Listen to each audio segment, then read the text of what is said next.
evening, everyone. I want to, can you hear me, please? Can you hear me? Yes, I can hear you. All right, thank you very much.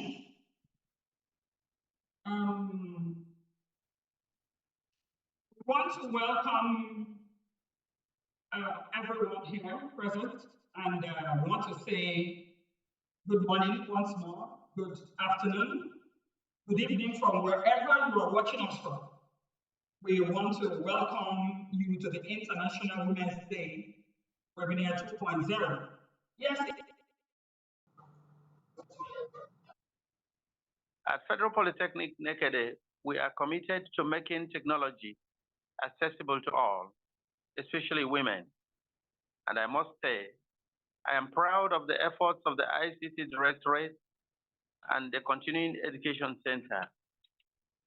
You have not only created a platform today, but are building pathways for women to lead in digital spaces. To our brilliant speakers joining us today, thank you. Your voices matter. Your journeys from cybersecurity to AI, digital skills to leadership are lighting the way for others. And to the women and girls listening today, whether you are studying computer science, running a small business, or just curious about what tech has to offer, this is your time.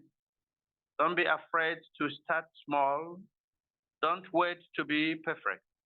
Start where you are. Use what you heard, and know that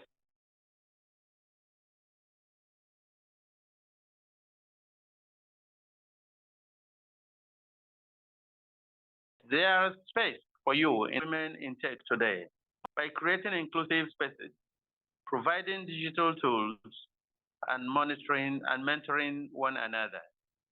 Once again, I welcome you all and wish us a truly impactful and inspiring session. Thank you and happy International Women's Day. And on that note, I declare this webinar activities open. Thank you. Thank you very much, sir. I don't know how to appreciate you. You were indeed this virtual class. I see Ms. Again Christie doing that too. Thank you so much for being there for us at a very short notice.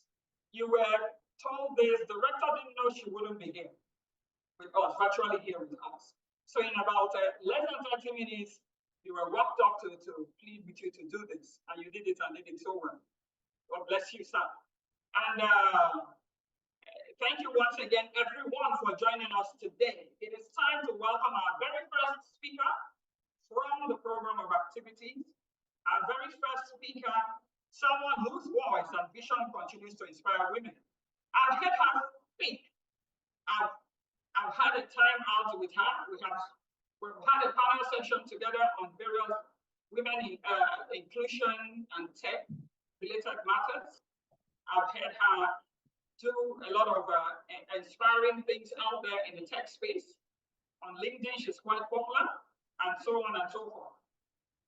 It is time, I welcome you once more. This woman, whose voice and vision continues to inspire women across tech spaces. Say again.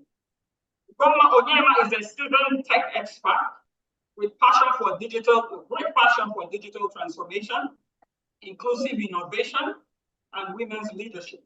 She has spent years working at the intersection of technology and empowerment. She's a researcher, she's a lecturer, and other things. She's a tech entrepreneur. Okay, helping individuals, running organizations, and harness power for digital tools, real impact. Today, she's speaking on a powerful topic, exploring strategies for digital inclusion and leadership. Exploring strategies for digital inclusion and leadership. A topic that couldn't be more timely, quite timely. As women continue, and even men, I don't like to call the women alone because we can't talk about successful woman when the man is not there helping her, holding her by the hand in the name of her husband or her brother or her father. Every man has a woman he has to encourage at a particular time. Be it your daughter, be it your wife, be it your younger sister. Okay, so as women continue to face challenges in the tech, challenges like access, representation, and leadership, Ugonma brings not just expertise. Ugonma brings not just expertise, empathy, and real-world strategies that work. So please, let's get ready to learn and be inspired and reflect deeply. As she speaks to us, I am here with my pen and paper ready to learn from her. And she also gets to learn from us. After every session, if you look at the program of activity, there is an interactive session, the Q&A session, which will come up around 1:05 p.m. to 1:20 before we begin to wrap up for the day. And after listening to her, we're going to listen to other two seasoned tech experts as well, and experts in public administration. Let's welcome Ugonma Onyeama. Are you online with us, ma'am? Mrs. Ugonma Onyeama. If you are here, please raise up your digital hand. We have a long list here so that we can unmute. Okay, I see you here, ma'am. Okay. Good afternoon, everyone. Oh my God. Good afternoon, good morning. Thank you, Doc. Thank you very much. Thank you, Dr. Amadi. Thank you, everyone that joined. So please permit me to share my screen. Thank you.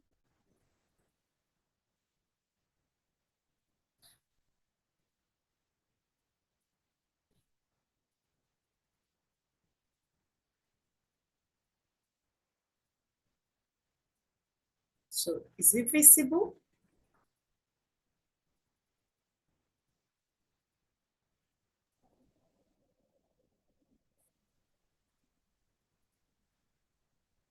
Can see my screen now. Hey, Doc, are you all seeing my screen?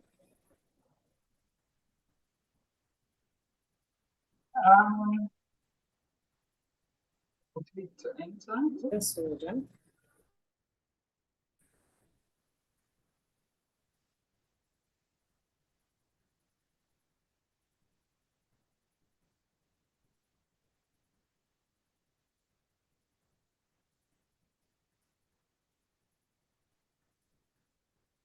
Sure, yeah. So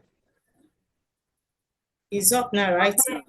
Yes, we are seeing something. Thank you, ma'am. Okay. Okay, so good day, everyone. It's truly an honor to speak with you today on the theme of empowering women in technology. This is not just a topic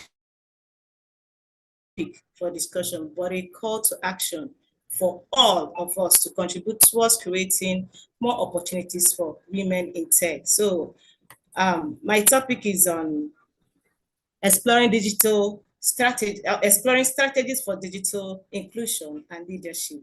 So digital inclusion and leadership are crucial in an age where technology drives nearly every aspect of our lives. Today, I will explore the key strategies to bridge the gender gap and empower women in the tech world.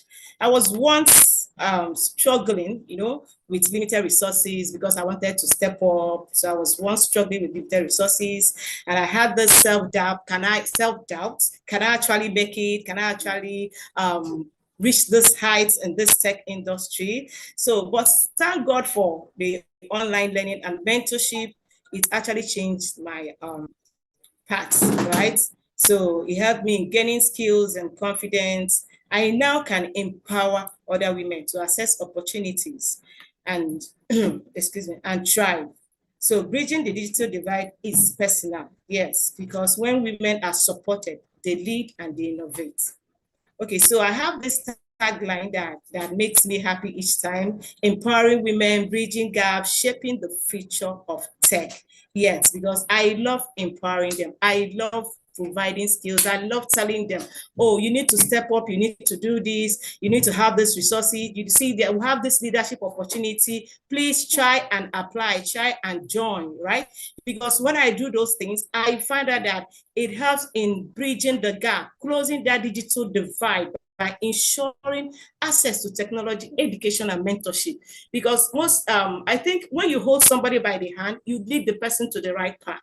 But you don't just talk it, you don't just say it, and you allow the person to just stay. The person will the person will go ahead, but you hold the person by mentoring the person and lead the person to go forward. So, you know, when you do that, you're trying to shape the person's future.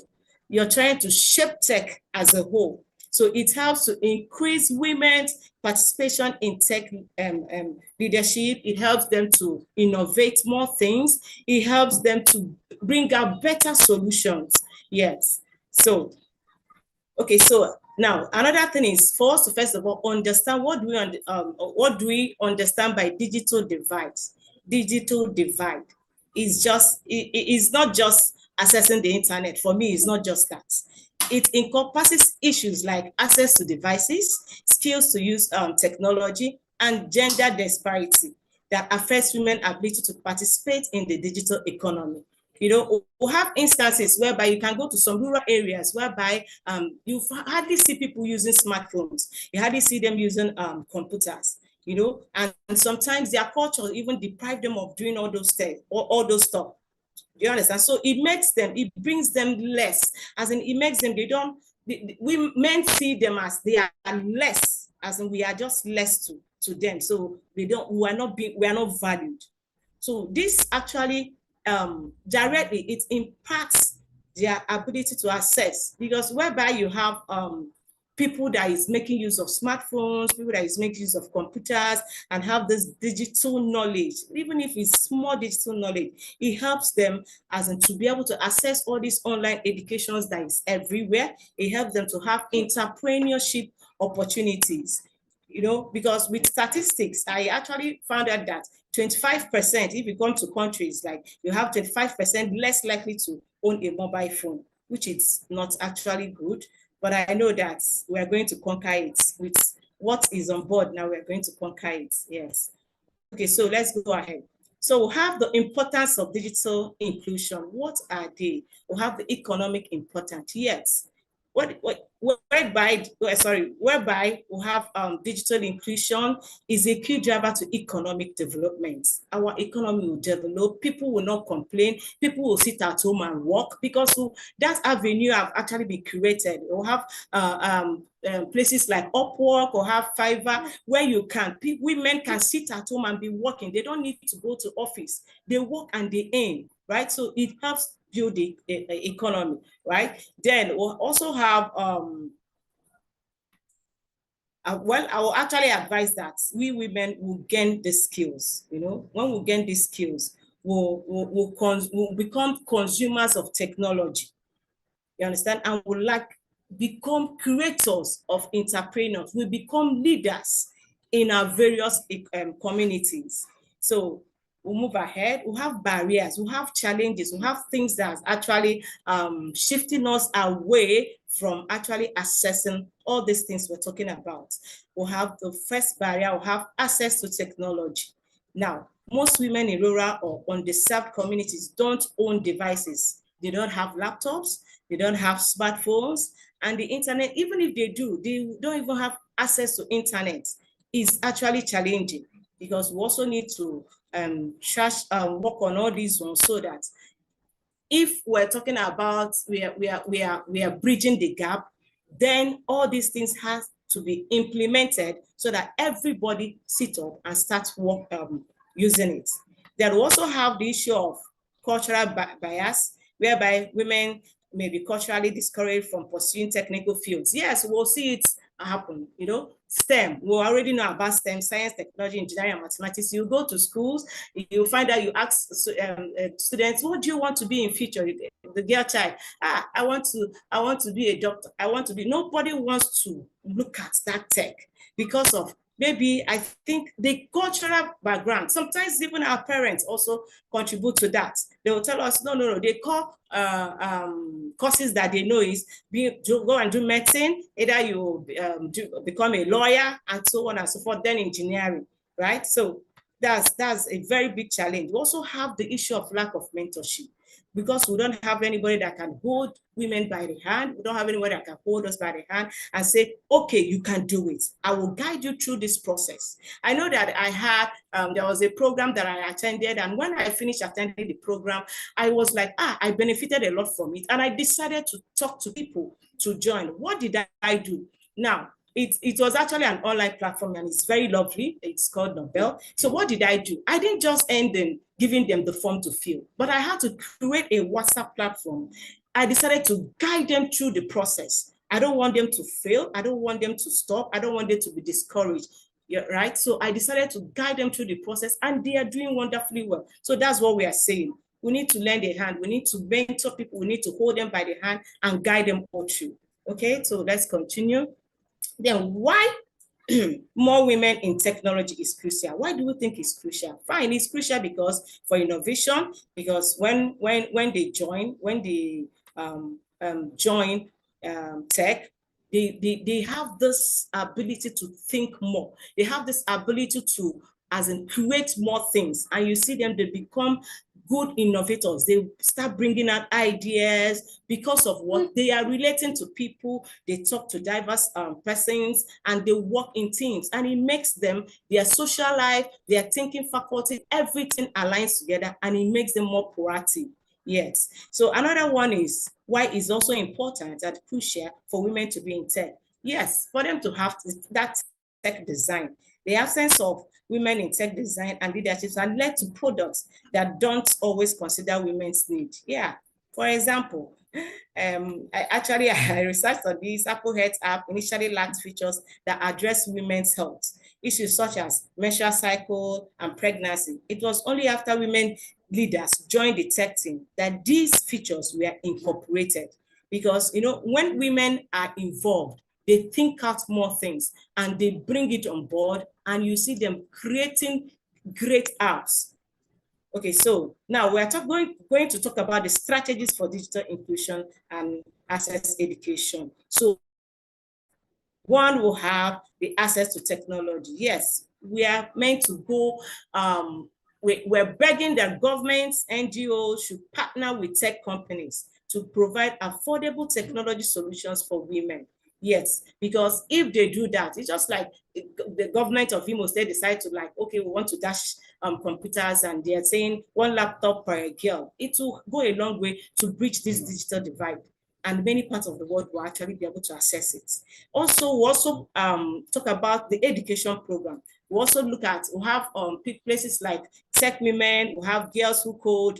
Yes, they have actually successfully implemented programs that teach young girls coding and tech skills, especially in underserved communities. We also have platforms like Nobel that also teach people. They teach tech, they teach soft skills and hard skills too. So if we can be able to work on all these ones for the strategy number 1, then we are making headway. So the second strategy is mentorship. Yes, mentorship is very key. Now, we have people, it's just like we have women who code. What they do is they bring women together, they connect together, they talk about their own experience in the tech field, and you see them working together. Then we'll have the one about networking. You have people like the same women, like what our doc is doing here. We are here together to network together. We are here having this webinar for us to see ourselves. We'll interact at the end of the day, and you'll find out that we'll network together. Great opportunities will come, whereby you think I can't do it. You see another person that is saying what she has up there, and you'll be encouraged to join. It helps build connection, it develops skills, and it helps us to find great mentors in the industry. Okay, so I'm rounding up now. So we have the final strategy, which is showcasing female leadership in tech. Yes, we need to be visible. Visibility of women in tech leadership roles inspires future of girls. We need to be visible. We need to break that stereotype. we need to break it. Media representation is key. When young girls see women leading in tech, they realize the potentials in them. That is why we'll have this campaign of #WomenInTech, #GirlsWhoCanCode, all those hashtags. That's why we'll have them. So for women leading the future of tech, yes, women leading the future of tech. We know people like Jeannie Rometry, who is the former CEO of IBM, who was instrumental in advancing AI and cloud computing technology. So all those things helps us to get innovations. It highlights women contributing to AI, brings opportunity for everyone. When women are in leadership, they ensure technology is not only about innovation, but also about ethics, inclusivity, and social good. So this is my final slide. So this is what we're going to talk about. I'm rounding it off, bridging the divide. What can we do? Let's advocate. Let's encourage the audience to take action by advocating the policies that support women in tech, whether by lobbying for affordable tech access or promoting gender diversity in tech education. Wow, I'm going to close this by telling you we all have a role to play in creating an inclusive digital future. Yes, we all have a role to play in creating an inclusive digital future where women are not just participants, but leaders in technology. Thank you very much. I am grateful and honored to be here. Thank you. Any questions? I'm ready to take it. Thank you so very much, ma'am, Onyeama, Ugonma, for rushing through this. I think it was a rush. You said 20 minutes is quite short. But we called it Webinar 2.0. We started this last year. We had a Webinar 1.0. And within this year, we will still do a lot. Let us say that we are beginning to knock on the doors of the hearts of women and men for this digital skills knowledge. A lot will come out after this particular Webinar 2.0. It's free. We're not asking anybody to pay anything. We're here to share knowledge until when the need of such arises. But for now, we are doing this for ourselves, by ourselves. It is for us. It is by us. All the ladies studying, they are colleagues, they are lecturers. Some of them are in their industry. They are friends. They have come to help. They have come to give back to the society. And I know that there are still such ladies here watching us from the other side. And somebody, when I shared this particular webinar, I want to read out something a man asked. He said, we are always reading and researching. We need viable and collective business ideas. We need that we're always disturbing their lives with webinars and teaching and teaching. And I responded to him this morning. I said, your point that we're always reading and researching, that this is a valid concern, no doubt. And I totally agree that we need viable business ideas to help ourselves in this nation. What will this thing help us to? How should this help us? What should we do here? And what should we not do so that we can manage our lives in this, our country, in this life we found ourselves in? But I also went ahead to tell him that yes, his points are valid, but without the right knowledge, I told him that without the right knowledge and digital skill, even the best business idea, the best one on earth, highly inspired one, might not survive in today's world. Will not survive in today's world if you don't have the right knowledge and the right digital skill. No matter the sector you find yourself, you will not find yourself remaining competitive in what you do. So this webinar is part of empowering ourselves to think better. This webinar is part of building smarter and going together. So let's learn the lead. And I welcomed him to join us. I don't know if he's here with us today or not. So on this note, we want to thank you so much, our first speaker, for setting the tone beautifully. I see some virtual hands up. We will take all the questions. And if all the questions drop, being dropped at the chat area. We're also going to pick them out. And we'll all dissect it, if I should use that phrase, we'll dissect it together. I won't be I won't answer any of the questions. We'll be here to answer questions by ourselves. We'll ask ourselves questions, we'll answer. And then we now, once again, I want to thank you, Mama Onyeama. Please, you're not leaving us all, because I know that there are some hands that, digital hands that were up. We're not ignoring you. We're only asking that we please look at the program of activity. There's a time slot for that. I see Bukala's hand up. I see Dr. Carrie's hand up. And I see other of our members here hands up. And I see about 21 chats on the chat box of this. But we are going to keep it cool for now, because we're going to be moving to the next powerhouse of knowledge. Please allow me to introduce Mrs. Jidere and Obiageli. Mrs. Obiageli is a respected tech expert. She's an educator, a colleague, again, another colleague, and a digital inclusion advocate who has dedicated her work in teaching her students for so many years in the tertiary, one of the tertiary institutions here in Nigeria. She has been working to equip women, especially those often overlooked, with the digital skills they need to thrive in today's world. I know her that much that I can talk about her this much. She believes strongly that digital literacy is also not a luxury. I know that she knows that that is what it is as well from my own end. Digital literacy is the lifeline. I said it earlier. She has helped so many young girls and women transition from tech beginners to confident users who run businesses, teach others, and pursue careers in ICT. Today, she will be speaking on the topic, empowering women in tech. We're still in the same atmosphere. Empowering women in tech through inclusive digital skills. Without the skills, you can't thrive well in that chosen area of profession. Be you a business, a builder, a surveyor, a medical doctor, or a health practitioner, or an industrialist, or even a small business enterprise person. Without the digital skills for you and for that particular professional area, you won't be able to thrive much. And you won't remain competitive. And you'll be wondering if it is something coming from the village people. No, no, no. It's just like you have refused to skill up.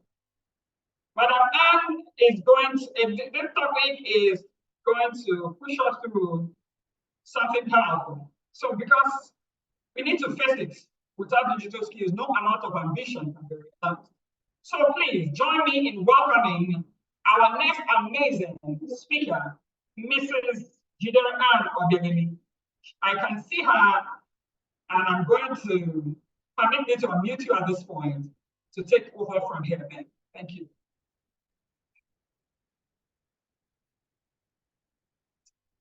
Good afternoon, everyone. Please, yes. I would like to share my screen. Yes, you can increase your volume a little bit. We can hear you, but increase it a little. Okay. Okay.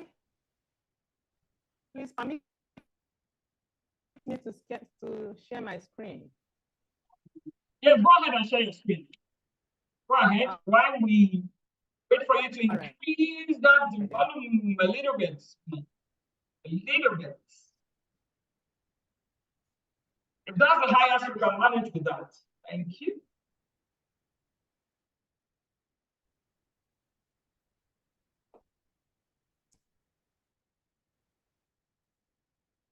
All right, we can see your screen, ma'am. Thank you for sharing your screen.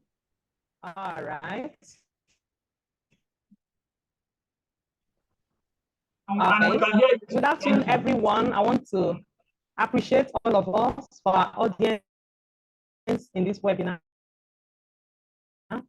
I'll be talking on empowering women in tech through inclusive digital skills. And I want to say one thing, like the facilitator has said, we can't do without digital skill. From a housewife to a working class, whichever career you are pursuing, you can't do without digital skill. And not just digital skill, it should be an inclusive one. And so we'll discuss in detail the importance of inclusive digital skill training in empowering women in tech and women in other careers. We'll also note that inclusive learning, as far as education is concerned, values diversity, promotes equity, and support the learning needs of all individuals, regardless of your background. And inclusive learning too should be fun. It is not something when we come together to learn, you are fidgeting. Oh, what would this person say? No, it should be a welcoming environment for everyone and also accessible.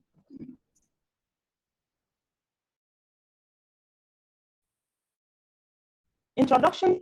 We all know, as we have been saying, that the tech industry has long been dominated by men, with women underrepresented. I want to cite an example with my department where I'm working. The ratio of women to men in that department is 12:52. That means just 19% of the departmental size is women. And this limits the career opportunities and any potentials of women. While women, we have our innovations, we have our diversity, we have our own perspectives and innovations. And when we are involved in tech industry, we can bring in our innovations and then make tech industry an inclusive and diverse one. Okay? We'll look at these three agendas to achieve. We'll understand the current state of women in general, and then women in tech and the challenges they face. The importance of inclusive digital skill training in empowering women in all careers, and then we'll also discuss strategies for developing and implementing inclusive digital skill training program. We all know, like I have said, and I'll keep saying it, we need women in our tech field. We need women to embrace technology because in this digital age, if you don't key in, then you're left behind. There's every reason for women to skill up. And we know, as a challenge, we are underrepresented. We don't have enough role models. You don't know it. Who do you go to? Like the last speaker has said, if we have role models, people that can take us along, people that can push us, we'll see ourselves doing so well. Then there is pay gap and limited career advancement. Most of us, we came in as teachers in computer science, and we are still asking, how do I put page numbering in Microsoft Word? How do I print? Because there's no career advancement. Learning is a lifelong process, and because it is a lifelong process, we have to key in. We keep on learning until we die. So as far as I'm concerned, I am a student. I'm not even a teacher, I am a student, because everyone is a student. Challenges faced by women in general, we know our domestic nature. We need to take care of family. We need to take care of our aged parents. How do we balance all this? How do I advance in my career and still meet up with my family responsibilities? It's a challenge. The lack of self-confidence. I, as one person, I have to boost my self-confidence in order to do public speaking. So, and a lot of women have this issue, lack of self-confidence. The inability to form network and collaboration. This is the first of this kind. We thank God for our rector and the ICT Directorate and Continuous Education Center of Federal Polytechnic Nekede for granting us this networking environment, this collaboration environment, where we can see ourselves as women and help ourselves in the tech industry. Of inclusive digital skill, I've listed some of them here. It is needed for us to address the digital skill gap. We need it, whether you like it or not. Whether you are a medical doctor, you are a computer science teacher, you are a librarian, you need a digital skill. And so we need inclusive digital skill to address this digital divide. Then we also have to understand that when we have inclusive digital skill, like for example, I'm a beneficiary of some of these skills. The Coursera that was sponsored by MBTE in collaboration with Commonwealth of Learning Canada. It is because of that kind of digital skill training that I've been able to, build my confidence and my self-efficacy. Then inclusive digital skill also promotes diversity. It enhances career prospects. If you are training here now, you won't tell me you don't learn one thing or the other that you can put in your own career. So it enhances career advancement. It serves as a role modeling provision, providing us with women we can talk to. If you come to me, I will learn from you. Sorry, you will learn from me, and I will also learn from you. Yes, it fosters economic empowerment. I want to tell you, when you have an inclusive digital skill, you can work from your home. You can earn from your home. And thereby you are empowering yourself economically. Inclusive digital skill helps us to support work-life balances. For instance, the flexibility of some inclusive digital skill can prompt you to learn in the midnight, can prompt you to learn early in the morning. And so if you know the time you have, maybe having done your family work, having done other responsibility, you make out time, because it's an inclusive digital skill, you make out time and then learn, and then also work. Strategies for developing and implementing inclusive digital skill training. I have mentioned 3 different strategies: the development strategy, implementation strategy, and the inclusive digital and the inclusive strategies. In the development strategy, if we are developing any platform, because I know that will be one thing ICT should be ready to do now, we need to conduct need assessments. The women should be involved. What do we need? What do we need in this learning platform? And which skill do we need? And then we, in the development strategy, we incorporate it. Then it also involve diverse stakeholders. You have to make it diversified. You know, get people from tech, get people from other fields, and then incorporate all.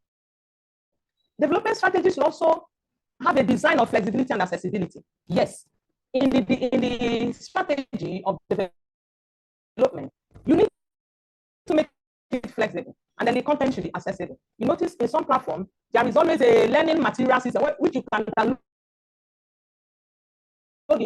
in your laptop and then learn anytime you need it. It should be accessible. It should have an accessible content. Then the strategy should also incorporate real-world examples. You know, when you are learning and it is not mapping to real-world examples, then you're not learning anything. It should be something where you learn, then you somehow implement it, maybe in your family, in your workplace, and all that. So you should incorporate real-world example. Then in the implementation strategies, once the learning platform is there should be a provision for mentors in case you're lost. Who do you talk to? Who do I, ask to lead me on? You should also offer flexible scheduling, that, like we have been saying, every inclusive digital skill training platform should be flexible, it shouldn't be rigid. And it should create a supportive community whereby you work in team. If you don't know A, you ask Ebere. If you don't know B, you see Okoro to ask, and all that. You should create a supportive community. You should also provide access to resources and then monitor and evaluate progress. Now, the last strategy in the the last strategy we'll discuss is inclusive strategy, which is the main keyword in this talk we are doing today. When you are designing, please let there be usage of inclusive language. Somebody coming from Turkey may not know English. Is there any way of translation? And then women being what we are, our peculiarity, there should be provision for childcare support. And it should accommodate different learning styles like audio, video, text, different learning styles. And then whereby you do assessment, you learn this way, you learn that way, and it becomes an inclusive one. You should also provide cultural sensitivity training. There should be empathy here. You are learning in a group and you're looking at somebody, hey, he's tying his head, he's doing this. No, there should be empathy. And so the training should provide cultural sensitivity. You don't look at people's culture. You forget about cultural background because you're working in a cross-cultural scenario. And then it should encourage feedback and suggestions. Now, I want to give 1 or 2 instances of inclusive digital training as I'm rounding up. My sister has said something about Nobel. We are beneficiaries. I have also learned Coursera. I've learned from Coursera program in 2023 and 2024. There is also Udemy. And I want to give an instance with Nobel internship. The internship is a free one. And it takes care of 21st century skill and the real world experience in order to bridge the gap between what you learn in the school and what is happening in the industry. You can't tell me you learn, but there is no hands-on experience. There is no global networking. You can't have it all in Nekede. You can't have it all in Owerri. And so there is need for collaboration, global network. So some of these features should be incorporated in an inclusive digital skill training program. Please, I want to wrap it up here, where I want to say something. Like I said, the person you're seeing today used to be a timid woman, but thank God who has boosted my self-confidence. And I want to tell you, self-confidence comes with knowledge. And I have to recommend here, yes, we are talking about inclusive digital skill training, inclusive digital skill. If we don't have what it takes to go into this, we cannot achieve anything. Over there in Kenya, there is a subsidized internet connection. People, young boys and men on the street, they have to pay less in order to be connected to the internet. And then what are we talking about here? Somebody will tell you, how can I get 9,000 to charge my to get data for my learning program? And so we recommend that government and organization should develop and implement more inclusive digital training that cater to the needs of women from diverse backgrounds. There should be mentorship support. There should be scholarship. If not for scholarship that I had in 2023, I wouldn't have learned what I learned. There should be this provision, like the other speaker has said. Our dear governor gave laptops free to people. Please, this should be bottled down to women. We should own our PCs and laptops, because some of these digital skills that are online, that are inclusive, you can't learn them without your PC. Yes, you may learn them with your phone, but PC is preferable. There should be subsidized internet connection, and other facilities should be provided for a seamless implementation program. I want to say thank you to my wonderful audience, to the ICT Directorate and Continuous Education Center. But first of all, I want to say thank God who has given us this opportunity, and then our dear Rector of Grace who has approved this webinar. Thank you very much. Yeah. I see some people doing their virtual clapping. Don't worry, we're going to clap all these claps together. And indeed, like we said, I am not happy they have to squeeze in this wonderful lecture time out in 20 minutes. Like I said earlier, this is we're just starting that vehicle, and we'll soon zoom on. More and more to come, more and more tech experts to come on board to talk to us going forward, both the male form and the female form. I want to once again thank Mrs. Jidere, Obiageli, and for that insightful and empowering session. Now let's turn our attentions to an area that affects all of us, the cybersecurity. Especially as more women enter the digital space for business, learning, and leadership, like the last speaker mentioned, a department where 10% out of, say 100%, just 10% are just the ladies, 90-something% are the men. But I think a lot of things are going on, a lot of talks are going on out there in the tech space, just like we're trying to key in as well to do our thing in our own way. From this particular little place of ours, as much as we can see globally, they're talking about women having interest in tech, women, girl children having interest in STEM courses, and they're getting into. When I was in the university, out of 30-something in the class, we were just 4 girls, 5 girls in the university.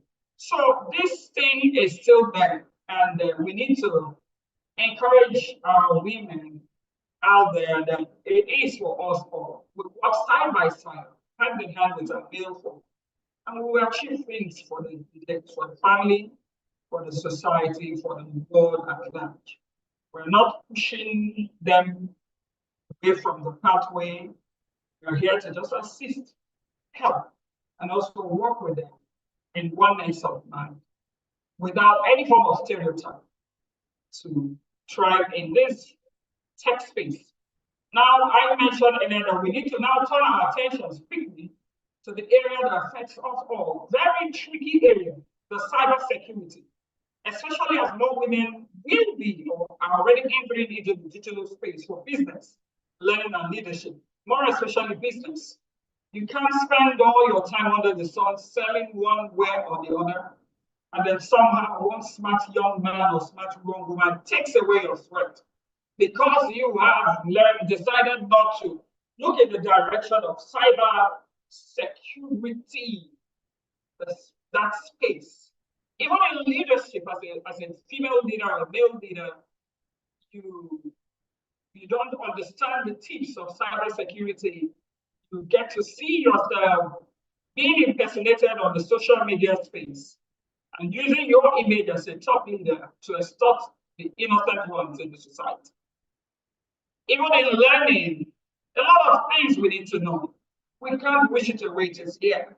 While we are positively looking in the direction of getting ourselves skilled up, there are some people that are negatively intelligent out there looking for how to market everything and also market whatever product they have in the name of infusing your system with viruses and selling their antiviruses. And so many little things that looks like it doesn't matter. Even the little WhatsApp we use, the WhatsApp we use, how they use it to mess our images up, to gain access to our private information and our private relationships out there. It is my honor to introduce the third speaker,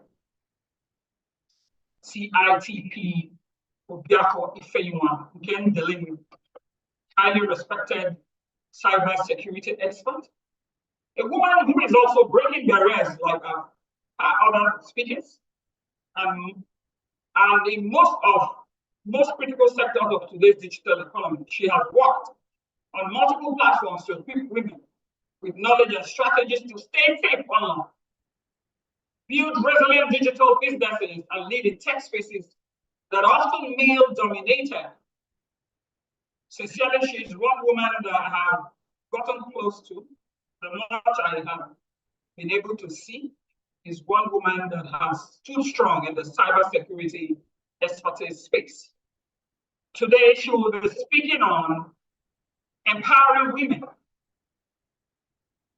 to lead in financial cybersecurity, building the digital divide, and safeguarding economic opportunities. In a world where online threats are rising, her message couldn't be more relevant at this time. If we want women to succeed in tech, we must also protect their digital paths. Please help me, join me to welcome the bold and the brilliant, that woman that has pushed away, just like the last speaker said, just like myself, that has decided to say, oh, self-confidence, where are you? Tech has helped me to be a woman. It's got to an extent that we're still in the process. We're not made yet. God is helping us to crawl to that place. We have a target, we have a goal. We have women we're looking up to, men we are looking up to. These are some invisible mentees. We are invisible mentees to you. Wherever you are, keep doing what you're doing. We are watching you closely. Please keep helping us, allowing us to get close to you. Whether it be you young or old, all of us, mine shall be particular. I might be an invisible mentee, but I'm looking onto someone to get to that place. Please help me welcome Ifeyinwa Nkemdilim Obiageli. Where are you, man? Can we unmute you, your digital hand, please? I'm looking for you. The crowd is impressive on this platform. I am looking for your digital hand. Obiageli Ifeyinwa. Are you with us, ma'am? My co-host, help me look for Mrs. Nkemdilim Obiageli and unmute. Because of digital, all these Zoom bombers, we had a very bad experience. Are you body of ambassador? Is that you, ma'am? Okay, let me unmute and let's see if it's you, because the name is not what I know, but we'll unmute you. The online bombers has dealt with us in the time past. And this particular woman that I'm new, okay, she just changed her, renamed her profile name. Thank you for doing that. This woman taught me something I didn't know. So many years ago, I was moderating a session, and always this Afghanistan boys, Indian boys that are really, some of them that are negatively intelligent, bombed the Zoom page and started posting illicit videos and pictures. And this woman stood her ground. I was exiting them all corners and called me, make more co-hosts, and make sure they don't infiltrate this page. And I learned that from her. I'm not a cybersecurity expert, but she teaches me from time to time. Please, you're welcome on board. Why I'm taking so long time to tell these small stories, we are right on time. According to the program of activity, we are still very much on track with the time. Thank you, ma'am. Have the floor. Thank you very much, my great mentor, my mommy, and a great friend. I appreciate the accolade. God bless you, ma. Okay. Good afternoon, good evening, good morning, from wherever you are joining from in the world. I appreciate your time and your energy to be here. Please, can I share my slide? Okay, please, if you have it, you can see it all. Can you see my slide?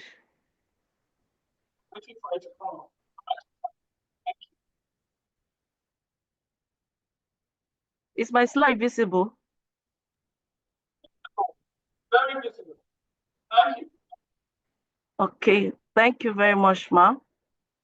Okay, once again, I want to stand on the already established protocols, and I'll be discussing on empowering women to safeguard financial online transaction, applying due care and due diligence. Okay, is a subset from the major team, empowering women in the lead financial cybersecurity. So I am my humble self, chartered IT practitioner, Obiokafor Ifeyinwa. So we'll be journeying through on the different due cares and due diligence procedures we have to take in our financial security. In today's rapidly evolving world, technology has redefined nearly every aspect of our life, especially how we manage our finances. With the rise of cashless society, digital banking, e-commerce platforms, and numerous mobile payments, financial systems have become increasingly accessible, confident, and efficient. This digital age has brought different unprecedented opportunities and introduced new vulnerabilities that allows the cyber attackers, the cyber criminals, the malicious actors to leverage on. And these have really affected our women's pool. However, women often face unique challenges in accessing and securing, managing their digital financial services. So please, am I still audible? Oh. So, thank you. So in today's webinar, we aim to empower our fellow women by enhancing their understanding of due care and due diligence, in the consent of online financial transaction and the roles of technology in enhancing security. So we have different highlights here: the importance of financial inclusion, do care, do diligent in financial, the risks associated with our online financial activity, then strategies for our women to protect themselves, the different mitigation plan. So this is our agenda for today's webinar. Understand this, we'll get to it because of time. I will skip some of the slides because my previous sisters have said a lot about it. I've done justice to that. So I may not really dwell much on that because you don't have to talk about empowering women without bringing up such slides and such topics.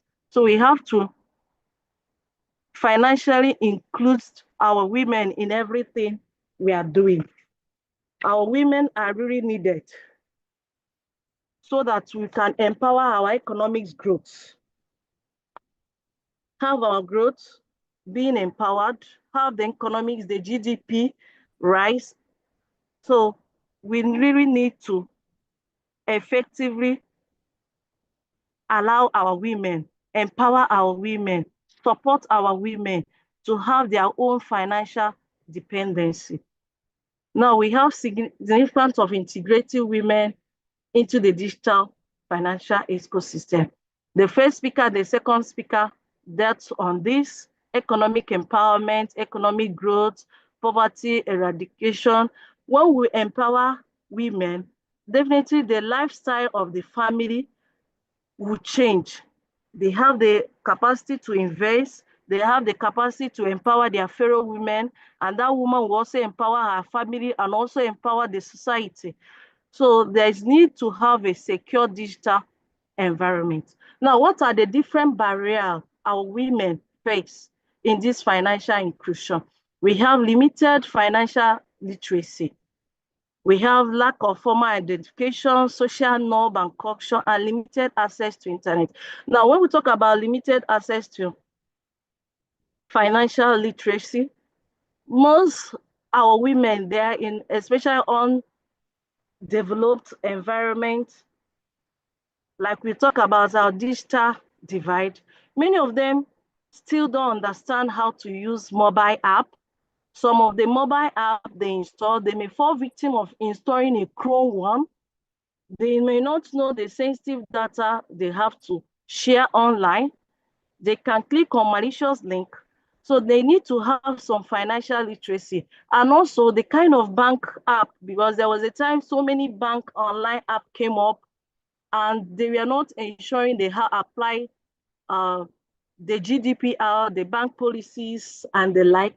So they need to have this financial literacy. Then another one is form of identification. Many of our women, when you ask them why they don't have bank, they say, I don't have BVN. And I've counted so many women out there, both in urban, semi-urban, rural area, they don't have BVN. And this is a very strong digital divide. That because in Nigerian system, for you own accounts, we have a minimum of BVN. And especially with the rise of crime, they have introduced the KYC, know your customer. So this is part of it, and your identification. So they will say, they don't have, okay, they don't have accounts. And with that, they are using other people's account to carry out sensitive transaction, which they can fall victim of different scam or crime. Then social norms and cultural constraints. Some society minimize women to be only on the kitchen, is less now, but some culture still permit that. Or you don't have to have your own personal account, you don't have to have your own personal business, you must account on all these things. That in a way is a barrier to women. Then access to technology, very important. This digital technology we are talking about, we talk about the internet, we talk about our security, our cyberspace, the way we live online, and what we share online, what we do online. So they have limited access to such features. Most of them, when they get their phone, They will set up a WhatsApp, their SIM will get lost. They will say, okay, I will just go and register a new SIM, not knowing that they have already shared some personal information on that stolen SIM card. And they may not set the necessary measures to protect that stolen SIM card, making it worthless in the hand of the cyber criminal. So, what are the roles? My colleagues have dealt well on this, so I will quickly skip these two roles of the digital financial services in promoting economic empowerment. We have the enhanced areas, we have the convenience and security, giving them the needed support, entrepreneurship, telling them that their interest is in the digital space. So then we now have the ethnic conduct. My colleague also talked about it. The regulatory and compliance, I will say on this, and the safeguarding access. When you talk about ethnic compliance, we talk about the institution, the organization, the government, the rules, the policy they are making, they're nothing. We need to have the mind, the voice of our women in creating such policy. And this will now empower them to participate fully in such. Like when our first speaker introduced in the app about the menstrual cycle, in the app, that even in the organization that you have a space for a mother, for child cares and everything, knowing their first trimesters and different challenges, knowing their points, and not using it as a weakness, but making it to be a strength, because with that, they can still deliver the rightful result. Then safeguarding our assets. What are the different measures that you can put in place and ensure that your digital space, your social media handle, your phones, your apps are being safeguarded, because it's a very important asset which contains your data. And data now, big data are there, and data is our gold mine. So we'll quickly look at the due care and the due diligence. When you talk about due care, we are talking about, I'll start with due diligence, that I've gone to different learning platforms, I've acquired different skills, I've understand the compliances and the regression, I've understand that I'm not going to use a unique password, I'm not going to click on save information, I'm not going to register sensitive information online. That's what due diligence is all about. You have gotten the required skills.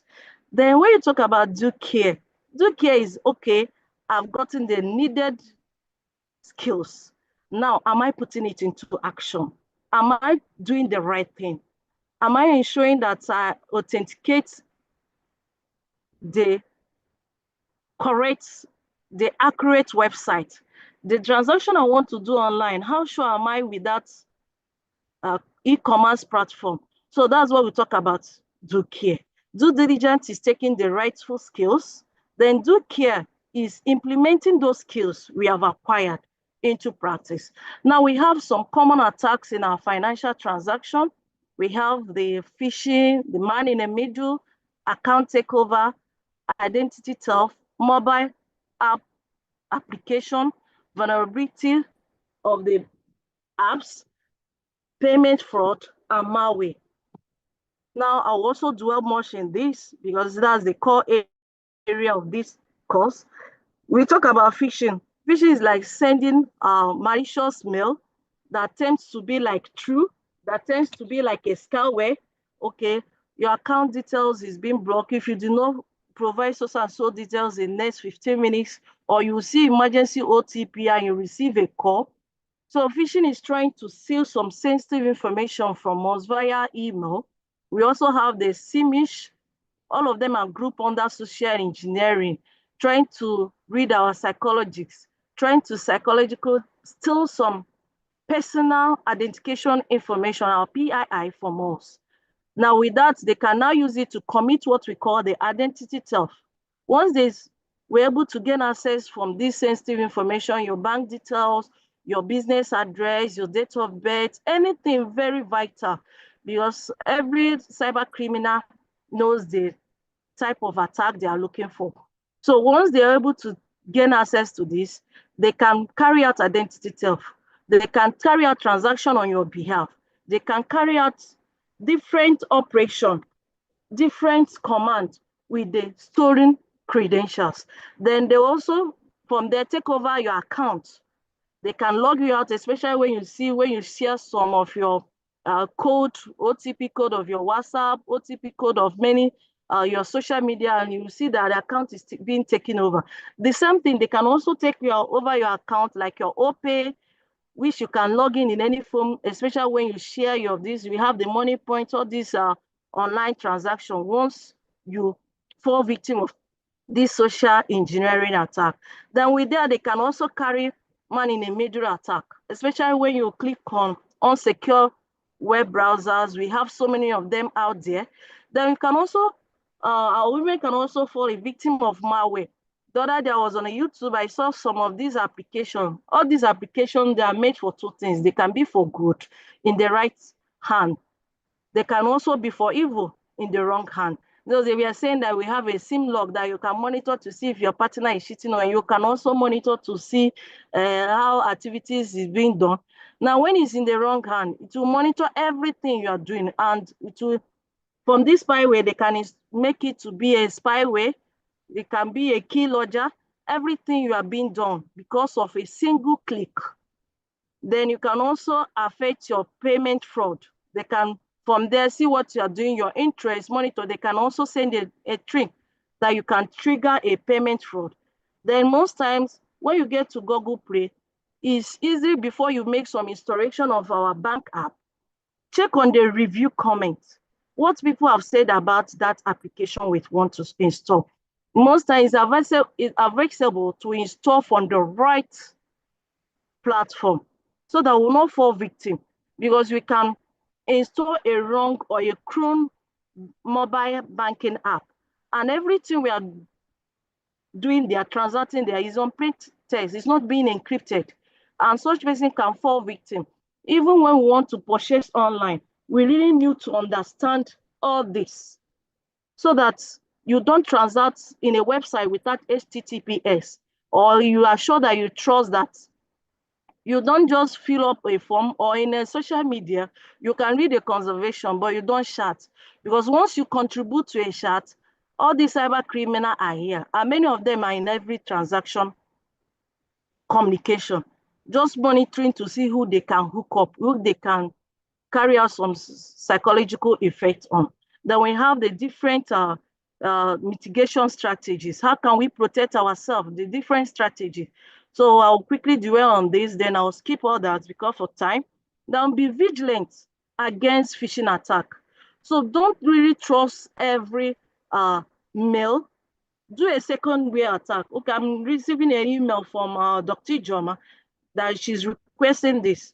I have her personal number. I can do a two-way verification. I'll call her, ma. She said, no, she did not trigger such thing. Now, with that, I've saved myself. Or somebody in these days, you see someone's WhatsApp have been hacked, the people will say, oh, sorry, I've run out of fund. Tomorrow on Friday, I'll pay you. So most times, many people have been up to that. They'll still come in another way. They have different platforms that are coming on. So once you receive an email, do not call that number you received in the email. Try to find a way to do a two-way verification to that and confirm who is the person requesting for that sensitive information, if it's the rightful user. And ensure we use a strong password. Avoid using one password in all our social media. Avoid using some sensitive email default password like admin, like your date of birth, because you share that on your social media. Avoid using such easy to remember. It's better to use a passphrase like, oh, I love eating rice. And you will now interchange with capitals, add digits, and such thing. It's a passphrase. And even if they try to force such password, they can get your username, get other things, but it will not be easy.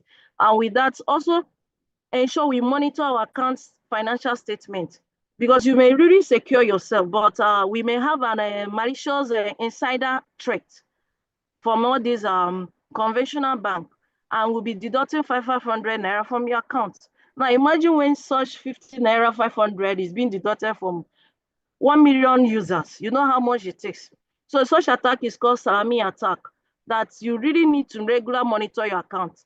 Even the 4 naira being deducted, you have time sometimes intermediate, check it. Call your bank, say, see, I received 4 SMS, how come I'm being debited 200 naira?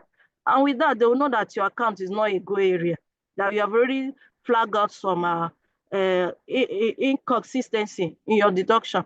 Then ensure that you secure your privacy on the social media. Make sure that it's secure at all time. Don't share everything. In short, there's nothing like privacy to say. I'm sorry to do. If you don't want it to be out there, do not upload it. If you want it to be privacy and let it be privacy, do not share it. If you are to save it in your system, encrypt it, so that when it gets to the wrong hand, it will be what? It will be meaningless. It will not have any meaningful. Then most importantly, avoid public Wi-Fi. Even if you are to use it for benefit of maybe want to download a big file, let the file or let the transaction or let anything you are doing not be a sensitive one, especially in the airport, especially in different cafes, cyber cafe and everything. We have our own public IP being generated by the service provider, which is encrypted. So we'll be very cautious on how we use the Wi-Fi. Then, like I mentioned, limit what we are sharing online. Ensure we have a 2-factor authentication, have like authentic app, especially when someone tries to install a spyware or Trojan horse, they can see the PIN, but before they can access it, the PIN will expire in their hand. Then most importantly, educate others. Okay, we need to educate others on the importance of different correct scams, educate ourselves, like we talk about the due care and the due diligence. So implementing such will be of a very great important and encouraging to ourselves, because you not just educate others, educate yourself. Then when you educate yourself, you see that all of us are secure, because that's why you have in cyber security, there's you there. And the you is intermediate between cyber and security. Without you, we cannot be complete. So if I'm secure and my sister is not secure, all of us are still vulnerable to the cyber attack, because she can share a document that is maliciously infected to me, and I'll upload it. It will affect. So we have the different roles of policy makers. My sisters have talked about this. If you look at it, you see that empowering women that all intervene. One way or the other, we need to work together. It's a collaborative work, both the government, both the individual, our organization, our employee, both me and you. We need to work together so that we will harness our society. We have to bridge the barriers. We have to have good financial literacy, encourage our neighbors. BVN, you don't have to pay for it to have it. But what you need to do is what? Secure the number, and don't just enter the number in any platform you are. So we have to tell them that it's nothing bad about having such identification. Then we also have a different lay-down policy. This is a stage of policy that we have for financial developing and enable policy environment with specific gender-related goals, and my colleagues have done with that. My time is running, so let me quickly move to the recommendation. Like due diligence, these trainings we have done since 11 o'clock to now is part of due diligence. We are trying to empower ourselves, why we need to take the needed action to achieve the purpose of women inclusion. Now, this is the due diligence. We have done the training, we have done the research, we have carried out the necessary thing. The financial institution have done their own part to ensure that they mitigate all vulnerabilities in their systems, in their platform. But if they are doing their own part, if I've gone through all this training, have I carried out the necessary action, which is the due care? Have I implemented the 2-factor verification? It's good if you want to set up all these microfinance apps, study about them, carry out some research. Then you take the necessary action, the required action. Do I have to open account? Do I have to sign up with this? Did they have a good security compliance following the PCI-DSS, the different compliance in the banking financial institution? Are they trustworthy? Is my finance, I'm investing in them? So this is the what? They do care action. Then we also mention about mentorship of our women, like my previous sister.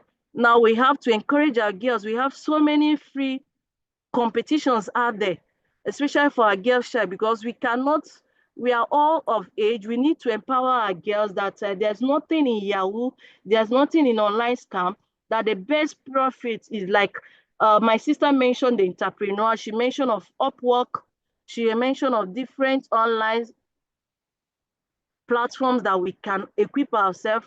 During the opening remark by Dr. Ijeoma, she also mentioned about a 16-year-old girl having our own entrepreneurship skills, our own company, investing on different things. We need to catch them young now. We need to empower them through mentorship, through many things like this we are here. Make sure you relate back to them, and this will encourage them to participate in different SDG goals and empower our society. In conclusion, empowering our women with these skills and knowledge and different financial skills, and ensuring that they carry out the due care and due diligence in our online transaction is very important, because it will promote our economics, then our economics growth, enhance our security, because if there's no a different calm, because I forgot to say this, that this woman, she's an oil seller, palm oil seller. She makes use of online transaction, but her phone got spoiled. She went and gave it to one of the vendors to repair for her. Now she did not remove her SIM card. They were able to clone her app. Immediately money entered her account. This is a real life story. I know the woman. The money that entered her account for her online bush selling market dealer in palm oil, her money, other people's money, about 12 women was slapped. She was just hearing vibration in her phone. She opened it, she slumped. But we have to put on these measures. If you want to send your phone to a vendor, either uninstall your bank financials, remove your SIM card. Do not leave your SIM card with them, because your SIM card have your OTP. The other day, my phone got locked. Without much verification and authentication, I was able to use another person's phone to access my phone. So these are the things we have to take care of. We have to ensure we implement adequate due care in our different financial transactions. Then by enhancing this digital literacy, implementing robust security measures, and fostering supportive policy, we can create a digital financial environment for women and for everyone. Thank you very much for your time. I really appreciate your listening here and everything. Thank you, Nekede, Federal Polytechnic, Nekede, for this great opportunity. Thank you very much, Dr. Ijeoma, and God bless you all. Thank you so very much for Dr. Nkemdilim. Ifeyinwa. Thank you for taking us on that ride again. We are very impressed. We appreciate you so very much. As usual, we have done that which you know how to do best. The last three women speakers, thank you for indeed wowing us and taking us by the hand and reminding us, taking us through this once more, and also helping us to rejig what we feel doing, and so on and so forth. On this note, we want to really heading to the last part of this webinar. We will soon have the last speaker and a very respected member of and director of the Federal Polytechnic Nekede, She is the director of the Continuing Education Center. She is a seasoned administrator, and she chose this topic. I said, wow, at this age and time, she's a grandmother. I am so proud of you to be talking about AI in public administration, leadership, and its related field. On this note, we want to appreciate her for accepting to talk on the topic artificial intelligence in governance, challenges, opportunities, and ethical implications of public administration. Dr. Mrs. Nene Ugonma, she's a seasoned chief lecturer at the Public Administration Department, the School of Business and Management Technology, in one of the tertiary institutions here in Nigeria. We want to appreciate you for coming on board, and also appreciate you for working very comfortably with the Directorate of ICT. Appreciates you.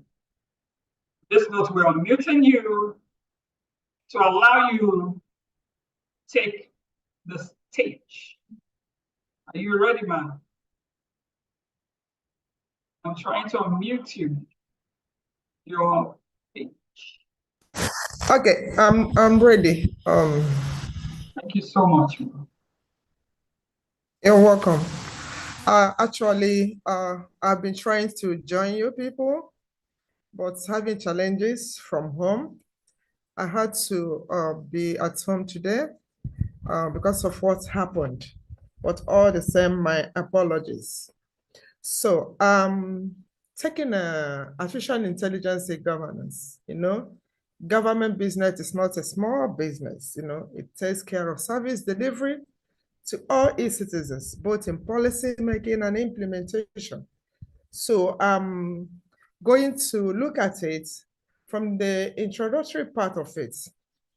Okay, we know that speedy development of artificial intelligence has ushered in a new era of technological innovation, transforming industries and reshaping societal norms.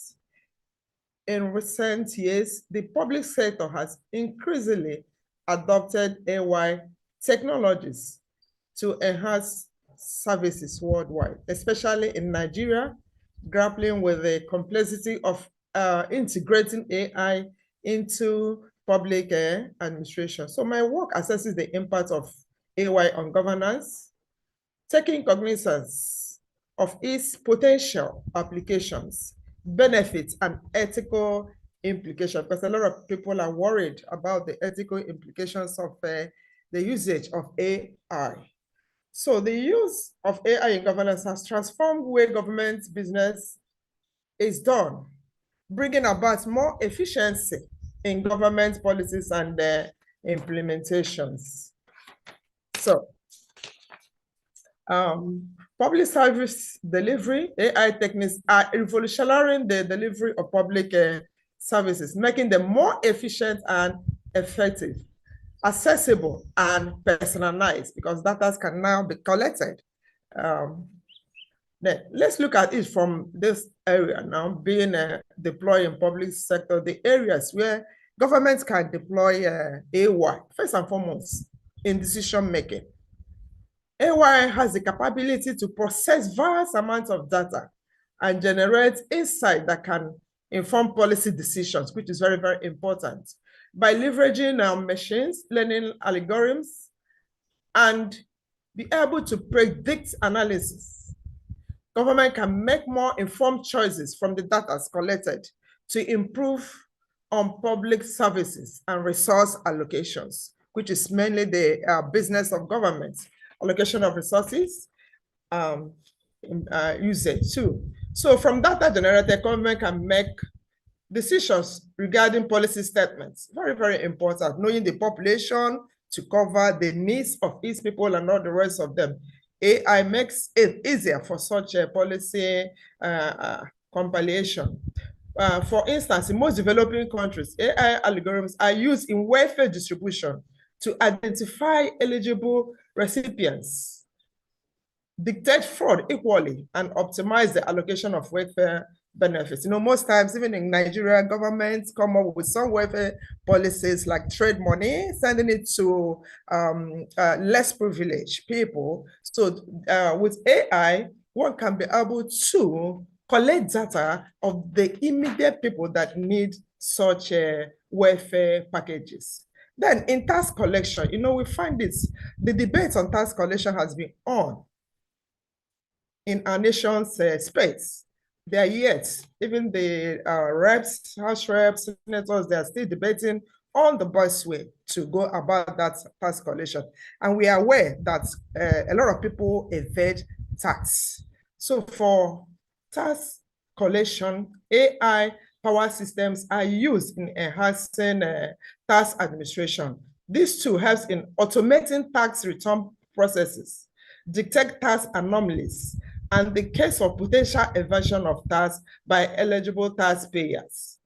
Then, in healthcare management, AI is being deployed to improve patient care, enhances disease detection on time, because once diseases are detected on time, it will be easily managed and treated. Now, like in UK, the UK government, through the National Health Service Insurance, has deployed AI-driven chatbots to provide 24/7 medical advice that helps patients. So you don't need to go physically to hospitals, though we are still practicing that in Nigeria, going physically to hospitals. But with the help of chatbots, being deployed by government 24/7, people can talk to those chatbots and solutions to their problems can even be given to them. Then we have AI. AI is a cost-saving and more efficiency. One of the most significant advantages of AI in governance is its ability to automate routine tasks, thereby reducing operational costs. When you employ a lot of people, you need to pay so many people, but once you key in your data, you'll be able effectively and efficiently deliver so many services to the people, thereby enhancing administrative efficiency. AI power system can handle large volumes of data with speed and accuracy without wasting time, freeing up human resources to focus more on strategic activities. When people are doing a lot of things, some things are left behind because government needs more people to employ more people to really be involved in several service delivery. But with the help of AI, those can be effectively and efficiently handled. Then improve service delivery. AI can revolutionize the way public services are delivered by enabling personalized responses and timely interaction with citizens. For example, AI chatbots, which is a digital interface, often appearing as a pop-up in our windows, when you use your laptops, allowing users to engage in real-time conversation with persons and providing instant assistance and information to help citizens be more proactive to solve their problems. Now, in urban planning and public safety, AI techniques can contribute to smarter urban planning, okay? With the help of IoT, sensors, cameras, which dictates environmental conditions. Most developed countries deploy that, no traffic patterns, whether you want to use that road or not, whether you want to use alternative road or not, okay? AI can help that. Then the deployment of AI, even in waste management, even in energy consumption, and even in security, even in population control, AI can help us that to enhance public safety through even early detection of prediction of crimes in some neighborhoods, and then help for public safety law enforcement agencies to swiftly respond to emergencies, analyze crime data, because they normally have the crime data along, so they analyze and know flash areas where they can deploy more enforcement agencies to tackle issues or crises arisen from such areas. Now we have natural disaster management. Government can look at all those areas. So the critical role AI plays in predicting, preparing for, and responding effectively to natural disaster in most developing and developing countries cannot overemphasize. Machine model can effectively analyze even satellites, imaginary weather patterns, and geological data to forecast and predict floods, hurricanes, and earthquakes. AI drones and robots are deployed for search and rescue operations, deploying necessary relief materials to those disaster-prone areas. You know, most developed countries have really adopted all these measures, but here in most African countries and developing countries, we are trying to embrace AI to the deployment of natural detection of natural disasters, even our weather forecast, knowing when it will rain and all the rest of them, then warnings of flooding in most parts of the country. So to avert, so for government to prevent and know what measures they can adopt to mitigate the effects of these natural disasters. So AI can be used in e-administration, okay? It's positively changing the administrative process. Yes, AI is positively changing the administrative process. Although government agencies, trying to reduce bureaucratic red tapeism and inefficiency in governance. Okay, the adoption of this AI in administration reduces a lot of bottlenecks going from one department to process a file to another department to process a file. But with the help of AI, one can stay in a comfort of his home to do whatever processing, filling of a form or whatever he or she wants to do. So, but thereby improving on service delivery. So developed countries have long adopted the use of chatbots and visual assessments in handling citizens' inquiries, process applications, while providing necessary informations 24/7. You can see that when you travel out of the country anywhere, you don't need humans to process your passport or whatever you want to do. You just go to the machine, key in your data, and you can even get your boarding passes or you get entries and all the rest of them. So developing countries are trying to, including Nigeria, they're trying to key into all this. Okay, previously, when you want to apply for your passport and all the rest of them, you need to physically go to the immigration centers or wherever. But now, in the confines of your home, you can equally do that, and then you'll be called to come over for capturing and all the rest of them. So it has really enhanced administrative processes. So hence, document processing and data entry tasks in most countries are increasingly automated, thereby allowing human resources to handle more complex value-added activities. So going forward, let's look at the challenges of all this in governance, in public administration.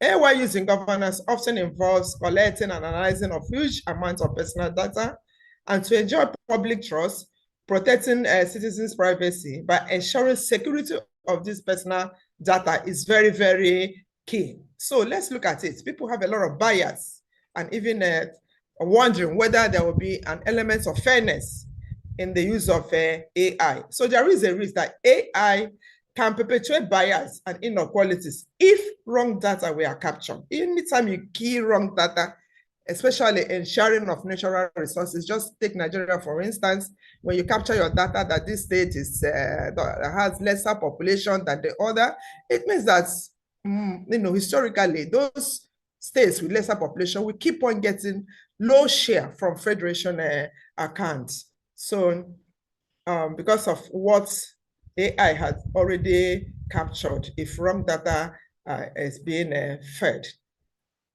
So to us, it is important that government put measures in place to ensure fairness and equity in AI application, especially in resource distribution. Then we talk about accountability, which is quite challenging to determine the level of accountability in AI-driven decision-making process. government needs to come up with clearly mapped out framework, delineating responsibilities and boundaries to ensure that the AI system operates within ethical and legal framework. Then the workplace displacement, a lot of people, this has been a major concern, of most employees in government offices. This concern is so palatable in most government workplaces because works which are traditionally done by humans are not automated. A majority of employees fear losing their jobs, and the economic consequences of one losing their job, especially in our country now.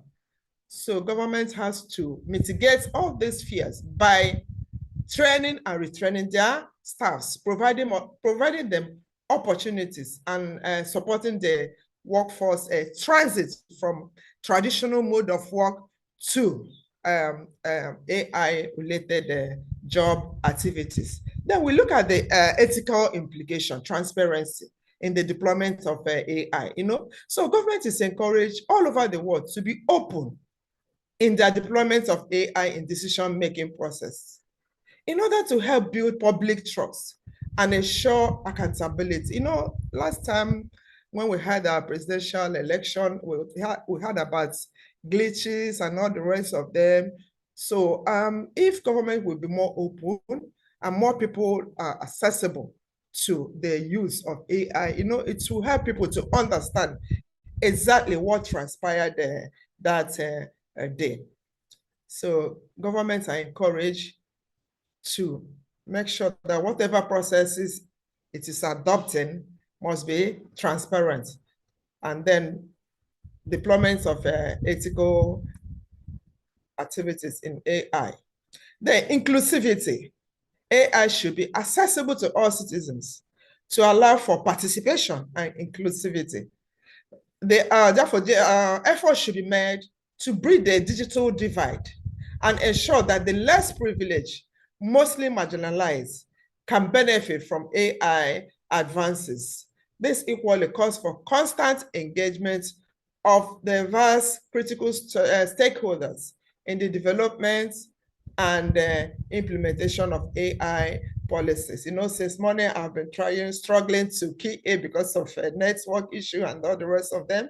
So government should try and expand, So then we look at all this. There must be a human oversight, okay?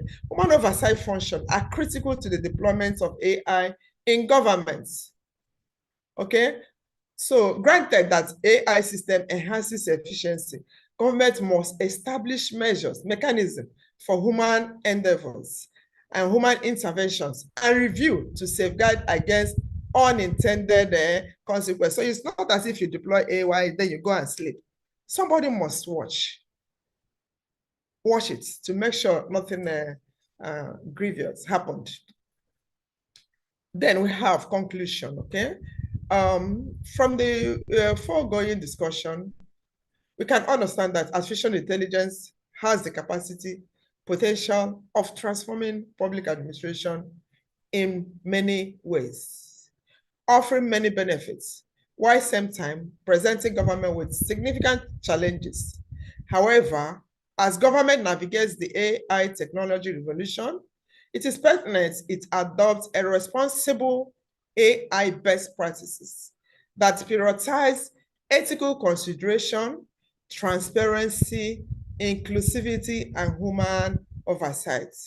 Artificial intelligence has the potential to transform public administration in profound ways. Numerous benefits, while posing significant challenges as governments grapple with the AI revolution.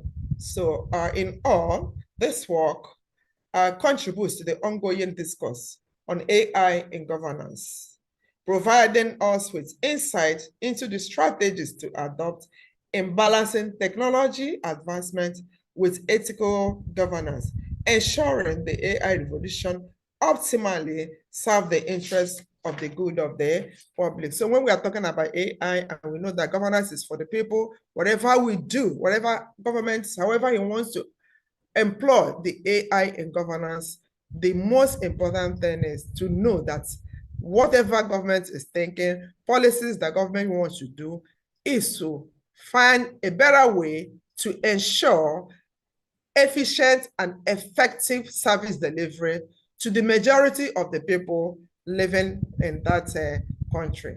Thank you very much. That's the much I can take. Yeah.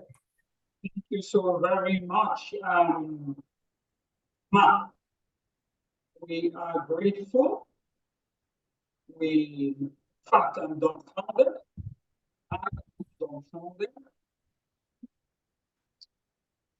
I don't know what to say. Thank you so much, Dr. Nene Ugoji, for that insightful and timely presentation in public administration and AI.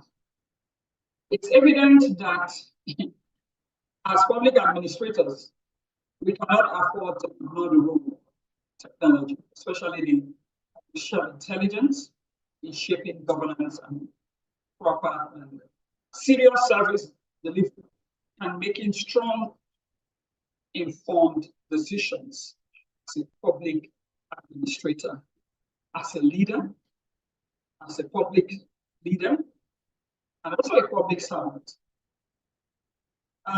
She mentioned losing the job. If you don't embrace technology, the job, you miss the job. If you don't embrace AI, AI will leave you. AI is created by man, like by you and I. It's trained by you and I. So we should look into training AI models that can suit us, that is tailor-made for us in the system, an African, an Igbo woman, an Hausa woman, an Igbo woman. If we don't contribute in the creation of AI, this inclusivity we're talking about, we will not even get it as for women. Because if we're talking about inclusivity, you also need to be there. Look at the cartoons and some online lesson, like my kids, lesson app they use. Sometimes when you log in, when you're talking about occupation and who this is, you see engineers, men wearing dark green and jeans and a cap. When you talk about nurse, you see the girls tying their hair. There's still gender separating everything, even at the AI level. AI was not created by spirits, it was created by man and woman, a man and a woman, men and women out there.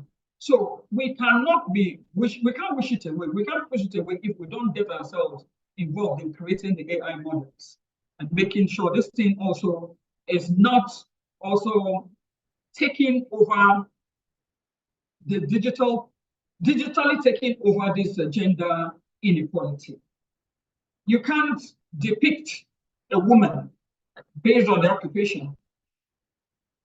Even we can't do it on a traditional day-to-day life, what we see a man should look like in that job, how that person should be dressed in, and expect, if we don't also work towards improving on the models that this AI software developers or hardware creators are working towards, if we don't join them, we will lose it.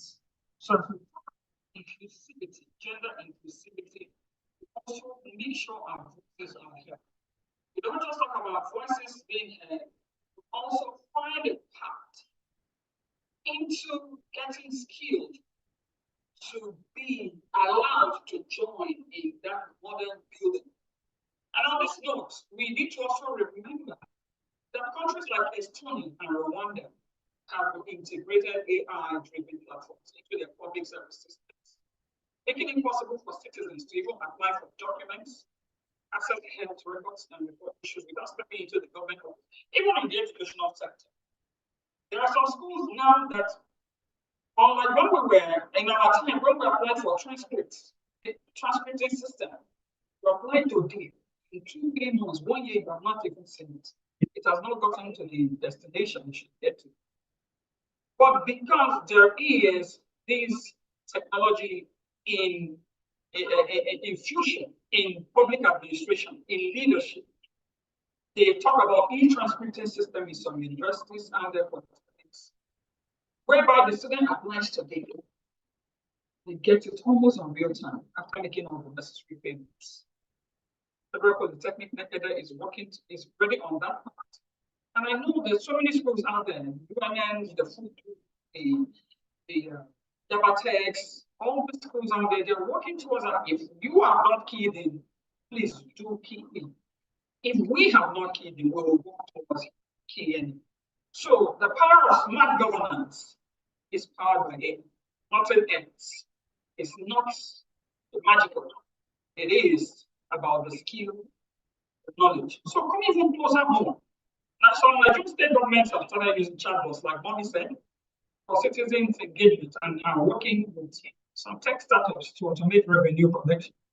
It's already happening in the public safety system.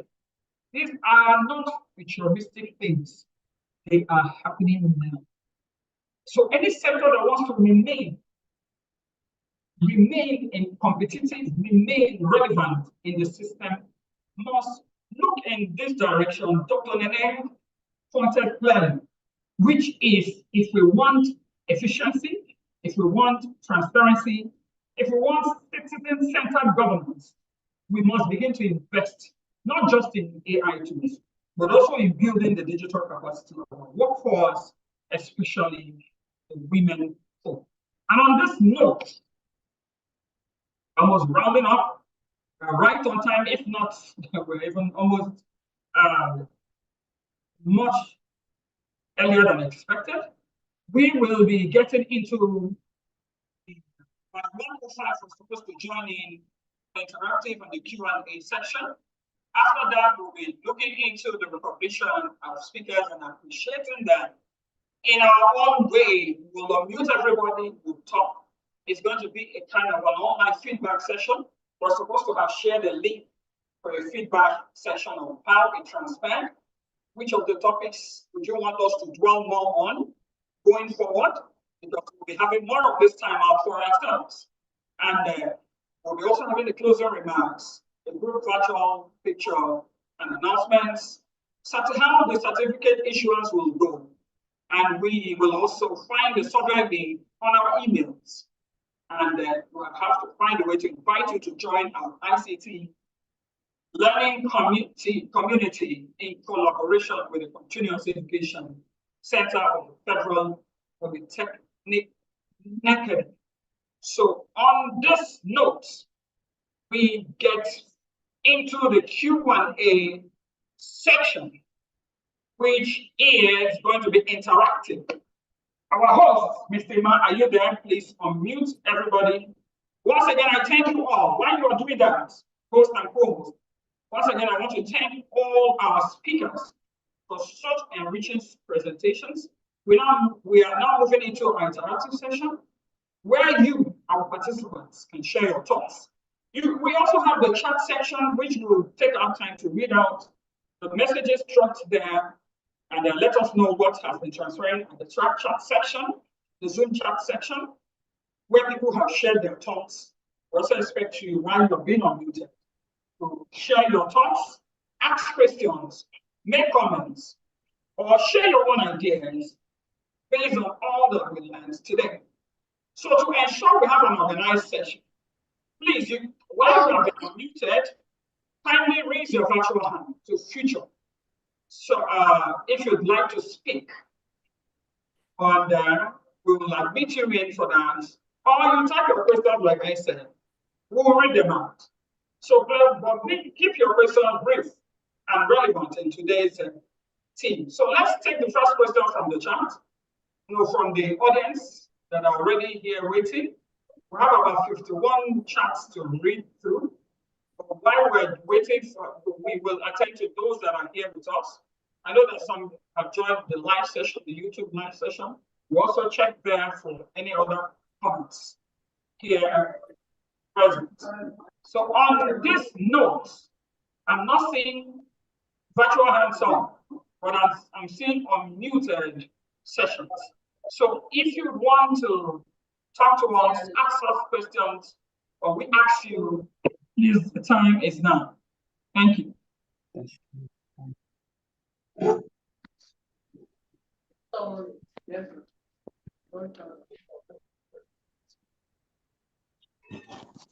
The floor is open for question and answer from our online participants. While we are waiting for that to happen, let us run through the chat session, ladies and gentlemen. They have been greeting us here. The volume is okay.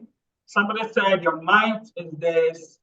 And I hope materials will be made available thereafter. Yes, it's already available on the live YouTube live session. You can play that and replay as much as you want without taking it down. It's there. The YouTube link is being shared on this chat session as well. And the PowerPoint presentations and materials, yes, we'll ask for the permission of the presenters to have it shared out. We certainly will send through your emails. You know, we have your email, we have an email list that we collected through the Google form link we have been sharing for some days now. And good enough, we have close to 20 applicants. Earlier when we started, we had about 70 something. It has trimmed down to 30 something. Maybe some of them are the other side, which is the Zoom live section. Somebody is also asking, greeting us, good day, world changers. I have my pen and paper ready. Greetings, our leader, Ugo, our great leader. Oh yes, they keep on greeting. And then somebody said, to be part of the logo, please click on this. If please Miss Ruth Austin, after now you have the floor to talk about this. We don't just click on any link. You see, we're just taught by the third speaker. So we shouldn't just click without a proper explanation as to what that is. And Esther Uzo said that one of the major barriers is actually data. Most women have required devices and mentors, but they concentrate more on data, daily bread and family, rather than spend so much on data and being exposed and trained. Much thanks. So I believe what she's trying to say is, while we're making our emergency sprees or saving, making our monthly priority, while we are bringing our money to buy pepper and maggi and salt and tomatoes, we should also put out money for our data. Without data, you are getting disconnected from the things that should be. Somebody also shared another link. Oh, is there. Ruth Austin, you'll be having his time out with this. All right, we're going to tune us also. Thank you for educating us. It's very encouraging. We move on. Somebody asked, Bukola said, my question is, how do we network from here for collaborations? Like I said, we have the email list. The email list, we will communicate on through that platform. The Director of Continuous Education Center and the Director of ICT will know how to respond to this and carry out the practicable action quickly. Within the next 24 hours, you'll hear from us as to what's the next line of action. Within the next 24 hours, you start receiving your e-certificates as well. Now, Elizabeth EQ saying thank you for that question. It's also on my mind. I'm a team member, Bukola also asks, I'm a team member of an online group called Impact. There is a huge opportunity out there to explore. We are of trainers, facilitators, and coaches. We are open to collaboration. For more info, here is my email. Thank you once again. All right, we will look at that. Thank you for coming on board. A lot of women have the zeal to learn digital skills, but the challenge is availability or having access to technology. This has become a great barrier for them achieving this. Is there a way there could be access to technology, such as laptops and internet? Questions for our first speaker? You're here to answer. A big shout out then from Dr. Stanley Adeyemo, a he for she in our midst. He said a big shout out to all our distinguished and honorable ladies on the occasion of the International Women's Day. Best regards to you all. I am Dr. Stanley Adeyemo, fellow of the Nigerian Computer Society, the Nigerian Computer Society Computer Registration Council of Nigeria, Southeast Zonal Coordinator, and Associate Dean, School of Information and Communication Technology, Federal University of Technology.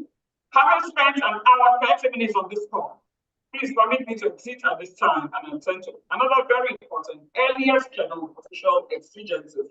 Dr. Stanley, we appreciate you. You are indeed a he for she. You have come to join us, and we are happy you did. All right, and there's a Zoom live link there, and no other questions. Thank you. Everybody's thanking every one of us. Now back to us. Are we ready with our live question and answer session? Back to us. If you're not yet unmuted, you can raise up your digital hand or type on the chat section so that we'll take it from there.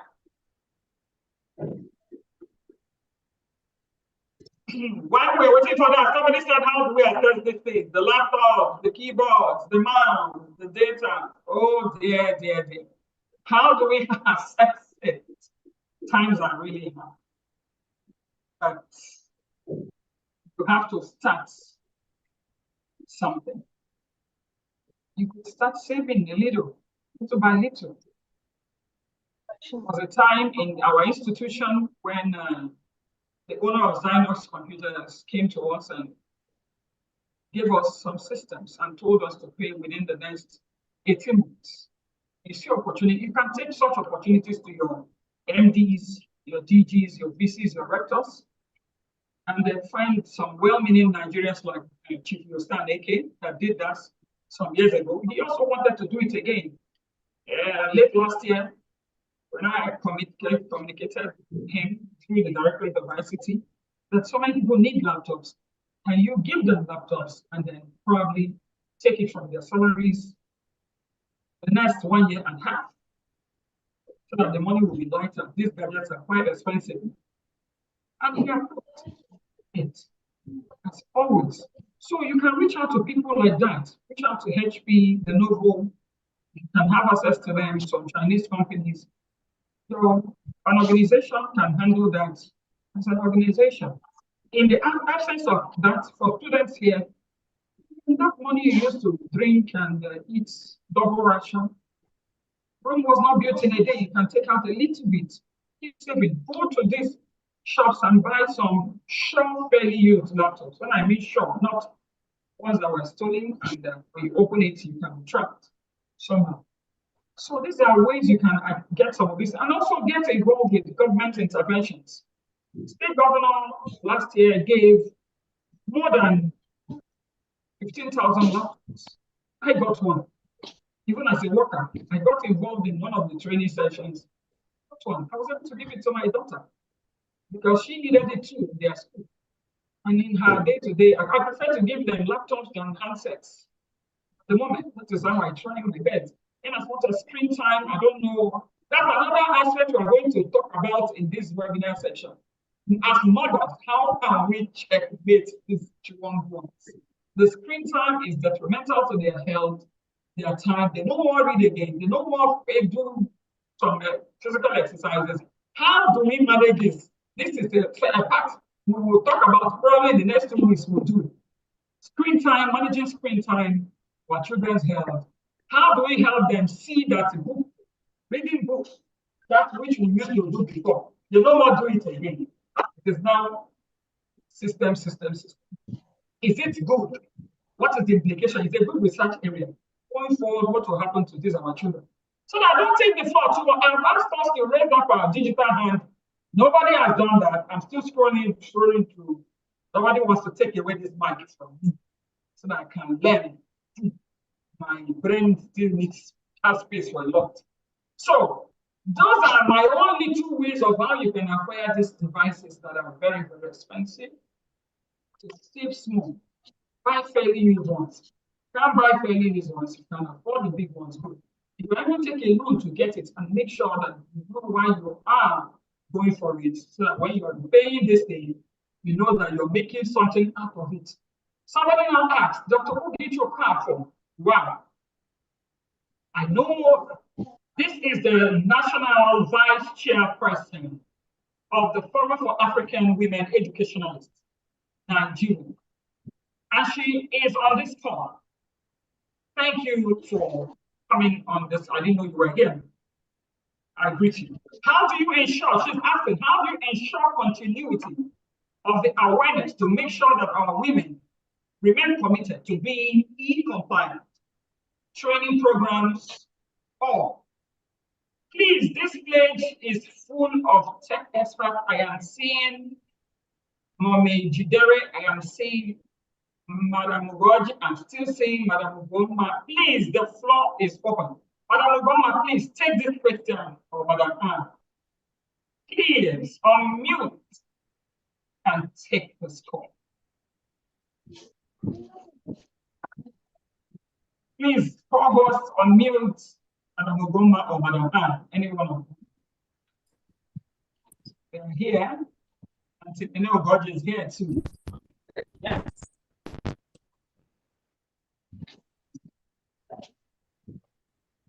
Yes, I'm unmuted.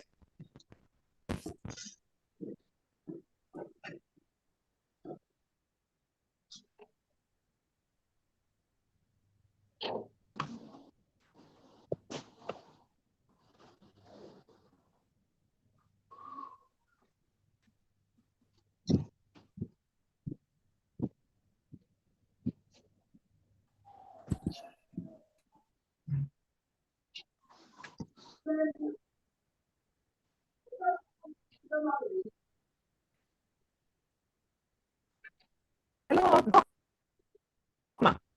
Please, can you repeat the question? Okay. As Kiebe Ismaila has a visual hand up, anybody that wants to talk, yes, please. Yes, I'm raising my hands up. I want to start by commending the organizers, the speakers, and I want to appreciate God that I'm the woman for celebrating International Women's Day 2025. I'm also one of the members of PAWE from Gombe State as one of the coordinators. I really enjoyed the presentation. So going forward in ensuring that more women get involved in AI, I think we need to do more advocacy. For those of us that are lecturers, I lecture in Federal College of Education Technical. We can encourage that by giving our students tasks that they will submit online. For me, I do that. Presently, I have given them a task where I ask them to submit via email. And I told them that they must use a valid email where I will, give them feedback. So as lecturers, we can encourage use of AI in the classroom. And if we do that, the women among our students will now become computer literate. So to me, we can advocate more by making use of our offices or our teaching profession to ensure that more women get access to, to ICT gadgets while they do their programs in various schools. That's just a contribution I want to. Thank you very much for this.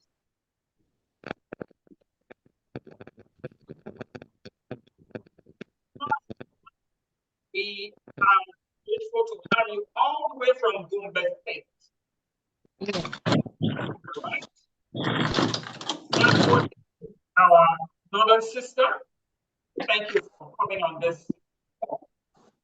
We would do more, would want to have more of this communication, cross communication, intertribal communication.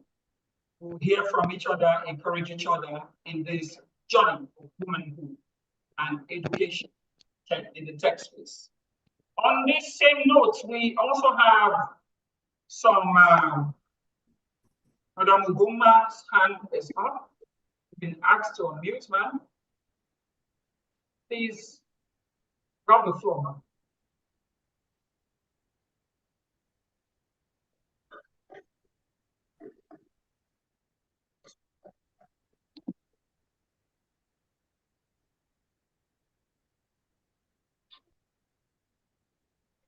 Please unmute, ma'am. Madam Ugonma, please unmute.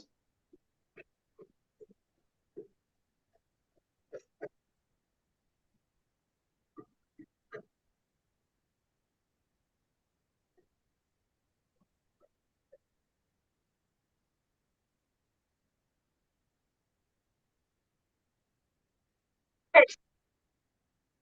We are waiting for you to talk, ma'am. Did you just log out? Okay, she had her hands up, and I thought she wanted to say something. On this note, do we still have more comments? Okay, Dr. Obiageli has her hands up. I said earlier, she's the National Vice Chairperson of the Forum for African Women Education. Please, you have the floor. You're welcome. Good afternoon, everyone. Welcome, ma'am. I'm really happy to be, on call this afternoon to listen to what everybody, has to say about the topic. Though I didn't really join very early, but the little I was able to gather, I think we are really on the right track. While I asked the question I posted on the platform is this: most times, a lot of women are interested, in learning this stuff we are talking about. But given our phobia nature as women, we really want somebody that would take us through the course in such a way that we understand it. The Gen Zs are really, these are the digital natives. They are really ahead of us. So my question is this: is there a way we can organize ourselves in cells in our immediate environment to be of help to these other women that are really looking for how to navigate the E and be on top of it? Because most times we attend seminars, we attend lectures, and they'll tell you, do this, do that. As you're seated in that hall, it will be making a lot of sense. But by the time you leave that environment and want to try things on your own, it becomes a little bit difficult. So within like Nekede or whatever, or within our different environments, we are women and we should be seen as women mentoring women. Is there a way we can come together to be of help to those that need it? So at the end of the day, all of us will be on the same space and move at the same speed. That is the only way we can be seen, doing our own community service in our own little way, that we are helping, dragging the next one along than leaving people behind. So I'm only appealing, I'm only, advocating. Let's find a way to have these small cells to be of great benefit to each other. Thank you. Thank you so very much, the Vice Chairperson Forum for African Women Educationalists, Nigeria, a serious advocacy group for women and education process and everything that has to do with it. Please, the floor. This is a discussion point. How do we even do this? How do we get this inclusivity we're talking about based on male, female, gender? There should also be inclusivity within us so that we'll carry each other along and they flow with each other. The floor is open. How do we go about this? Thank you. Okay. I want to say something. Can I go on? Yes, please go ahead. Okay. I don't want us to be inclusivity means that we need to carry both the male and female along. That's why we at the Center of Continuing Education Center want to come up with some proposal in collaboration with ICT to, just like the last speaker suggested, other formats, take it bit by bit, training most of our staffs.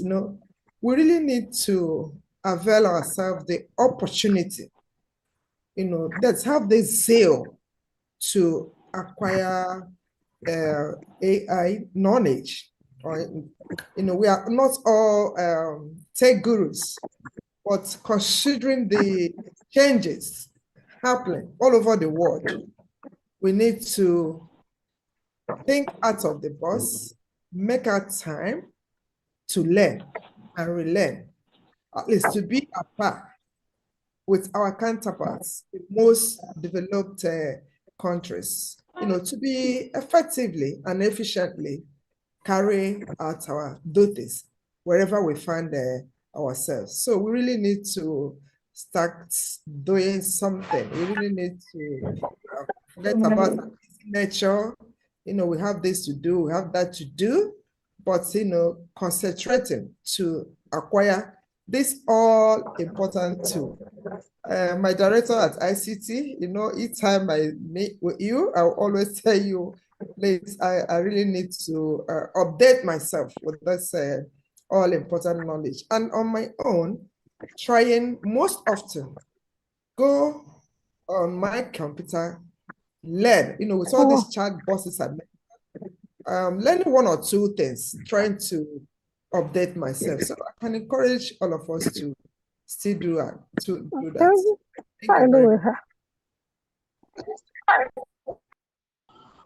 Okay. Thank you so much, man, for that wonderful contribution. Very, very practical. Ugonma, your hand is up. I'm trying to unmute you. You've come back online. Yes. All right, so welcome. Yes. Please, you have the floor. Okay, so thank you for all the answers that I was giving. Thank you, Matt. So, but one thing I want to say is, this issue of making women to still be 99%. Can you hear me very well? Yes. Okay. So it's all about we that see ourselves in that tech space. Are we actually willing to mentor them? Because it is first of all, we becoming willing to mentor them, then we'll be able to still hold them and push them along with us. So if we are not able to do that sacrifice, all these things we are doing here won't still work. Because we need to sacrifice our time, we need to sacrifice ourselves. We know that some of us actually have little knowledge of this tech industry. Some are also coming, but they need somebody that will hold them by the hand and walk them through, not just talking about it and leaving them, but walk them through that path, and they will be able to surpass any challenges that they are going to face. So that's what I want to say. Thank you.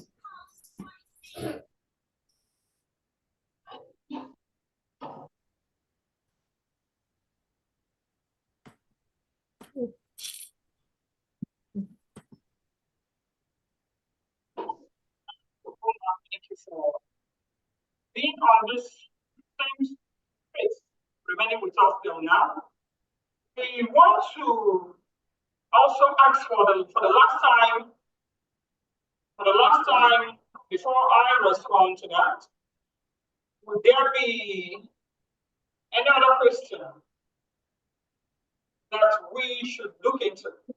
Now, Madam Ugochi has mentioned something. Ugonma has made a comment. Very wonderful. Let me add one or two.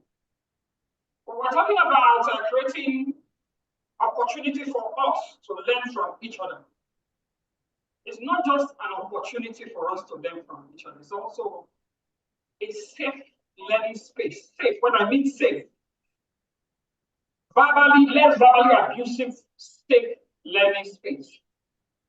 So many people have their kind of temperament that when you badmouth them, they shrink away from learning.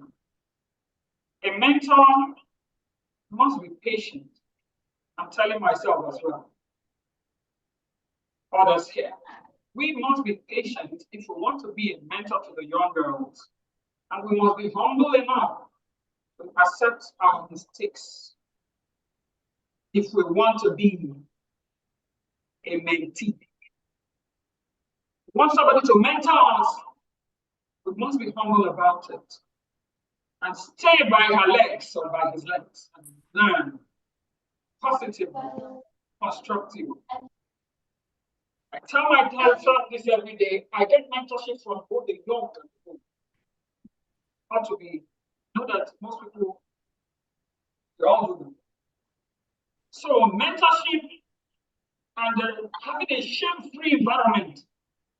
Yes, itself, probably from a WhatsApp group, which we will form after now, a Telegram learning group, which we will form after now. The Continuous Education Center is there also to help us with the skills in education management, human management in education. They will be there to manage us. This is something that has started and we will not stop by the special grace of God. There must be a shame-free environment where we can ask basic questions without fear or judgment. Even somebody who hacked into your account, I was telling myself one day, if somebody successfully hacks into my account one day, I don't know what will come of me. I'll just go and hide my face. Because of that mentality, that mindset, that thought, not just me, I'm saying the minds of tech experts that are here. Imagine they say, Ugonma's platform has been hacked. So, or if from the C.ITP, Ifeyinwa's platform has been, what will people think? So that mindset of shame, feeling that this could happen, this may happen, and so on and so forth, it's not what we expect.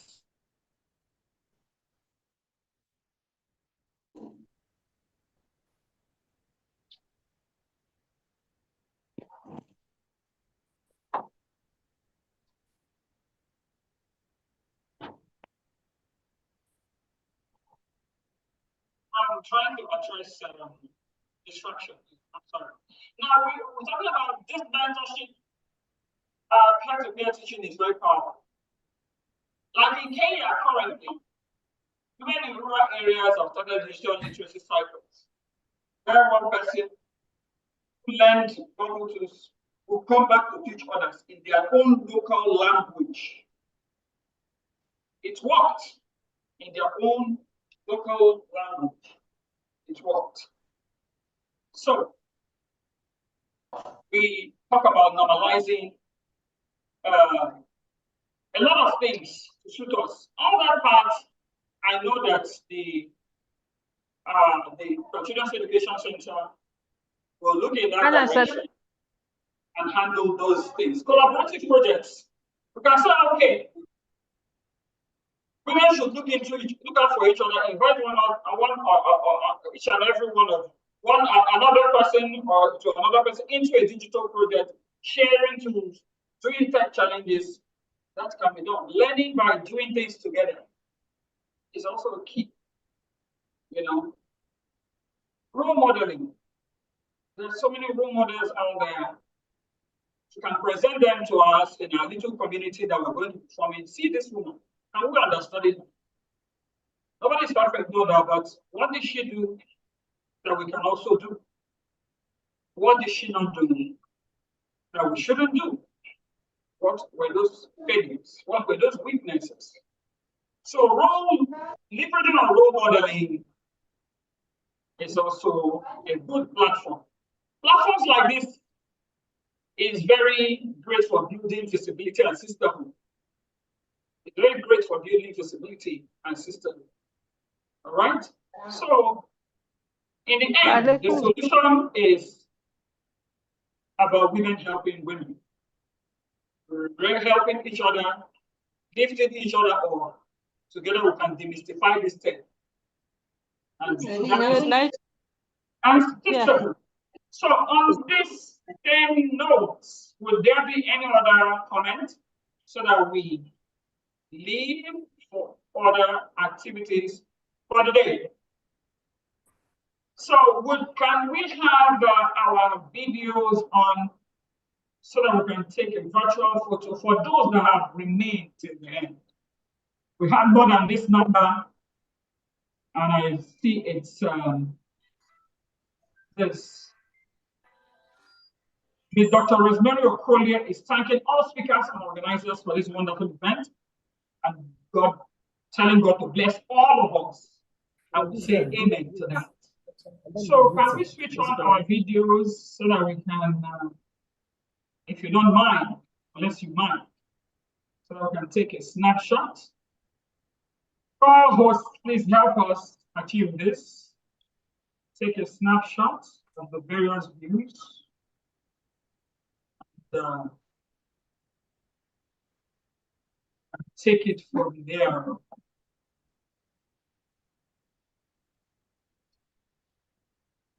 Waiting. I can see Dr. Mrs. Euphemia.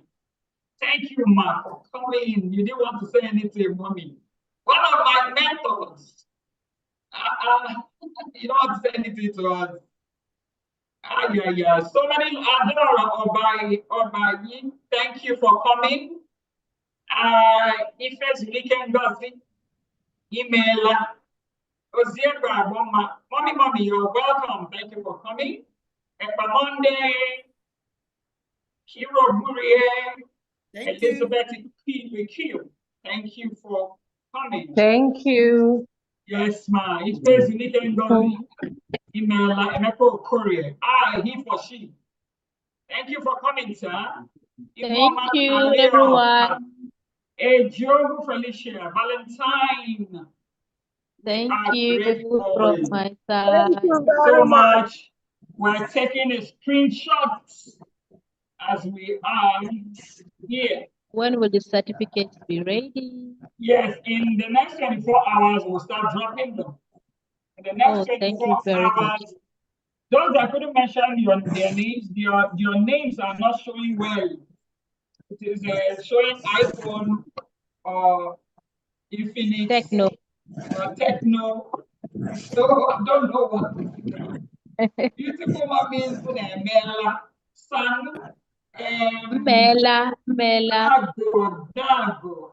And which one before I Please, Thank the you very director much. of I enjoyed the lecture. continuing education. Yeah, You have enjoy the to lecture. take us on a final closing remark. Hello, Happy Doc. to meet AG member Juliet, Dr. Wokorie, Adora Obaya. Happy to meet Oji. Yes, hello, Dr. Jidere Ijeoma. Ugonma. Yes, please. Dr. Sabe. Please, It's can I nice speak seeing about you. Nobel now? Yes, please, go ahead. I was saying who has any other thing to talk about. Okay, I've been raising my hand up, and it's like you've not seen it. I've been raising it up since. No, I did give you opportunity, but go ahead, please. You have the floor. Okay. So I want to tell everyone about Nobel. Actually, Nobel is an international online platform, and it's free. Now, what it does is you have the soft skills and hard skills.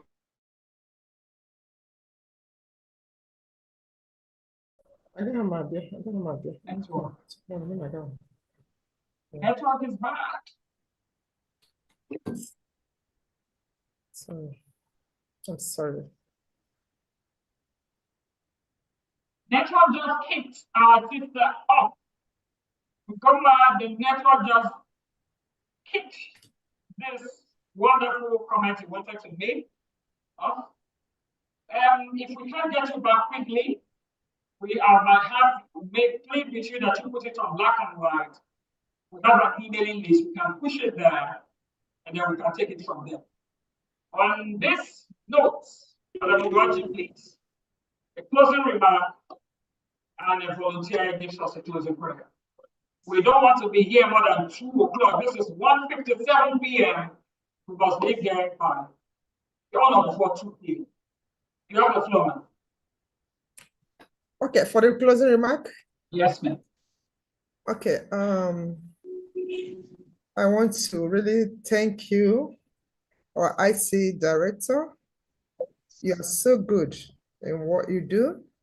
We are proud of you.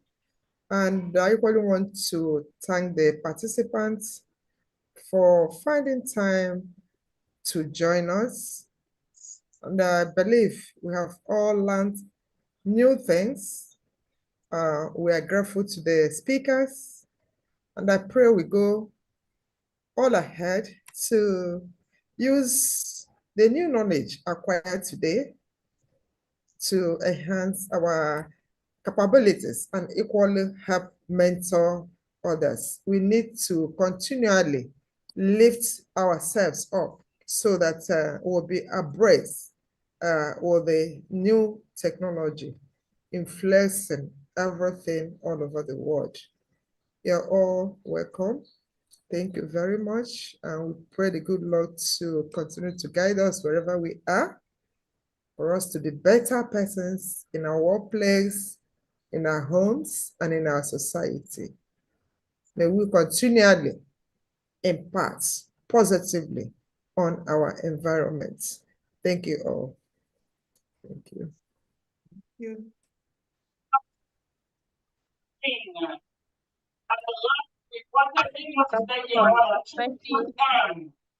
And I was thinking that you could give us a write-up of this very long program you wanted to talk about. We are sorry the network kept knocking us from us. That network will take its time. Okay, let me continue, Doc. Let me finish up, please. Because we don't want to take airdrop and now go there. So please, you would have to do that. There's a mailing list.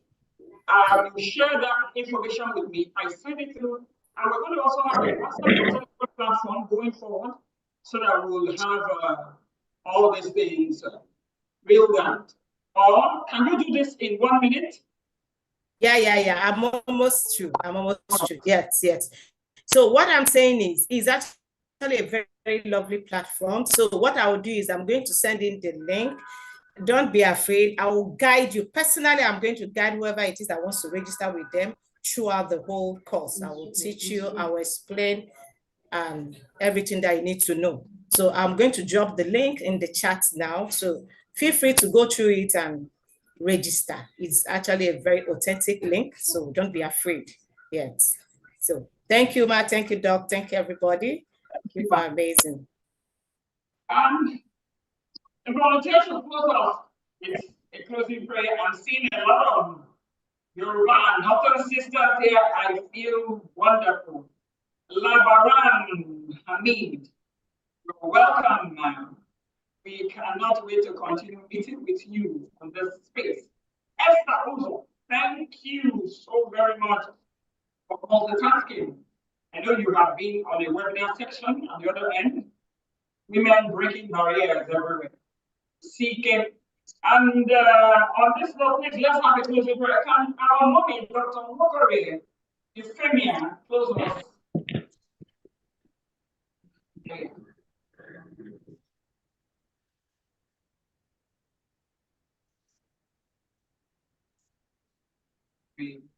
Ifeyinwa.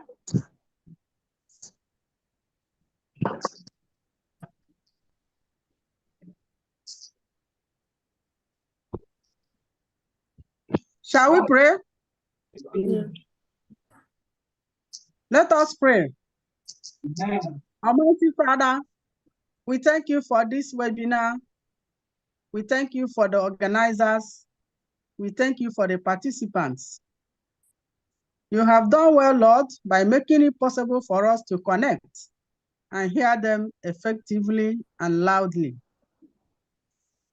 We have been enriched, and we pray that the knowledge we share today will continue to grow and bear large and multiple fruits for ourselves and for our future generation, and for the good and betterment of our country, Nigeria. Help our leaders to provide for the plight of women, especially in the technology industry, that we may, like other men and other colleagues all over the world, also participate fully in the digital innovation.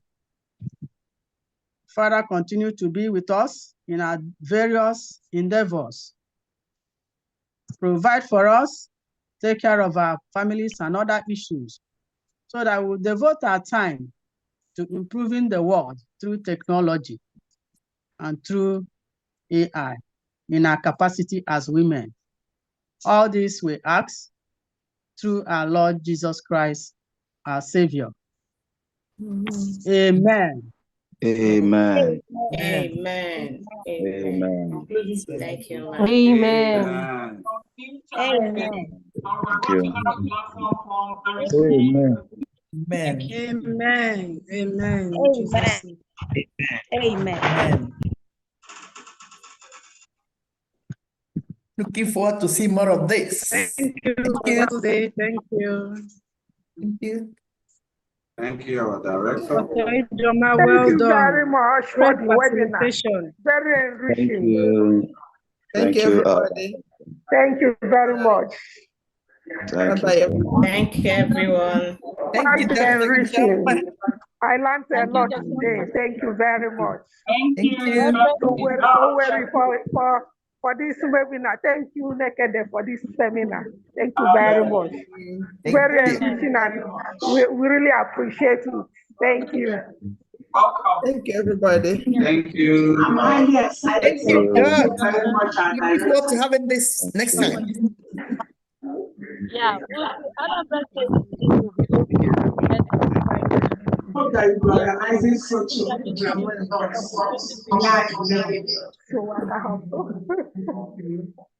Hello? Anambra State Nigerian Computer Society will be hosting another IWD 2025 on Friday, this Friday, 7 p.m.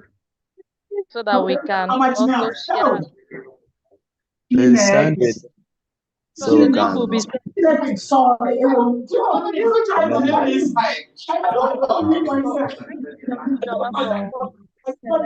All right. Thank you, Doc. Bye for now. Bye.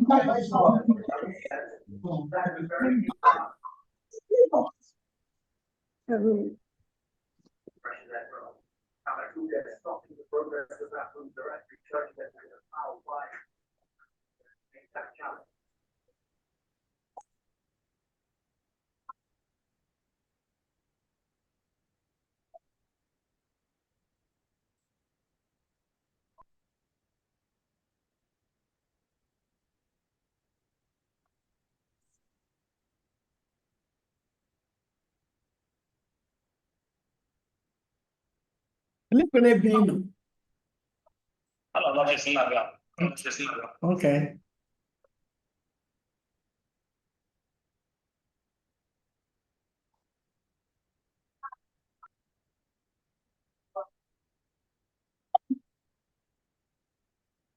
So make that one.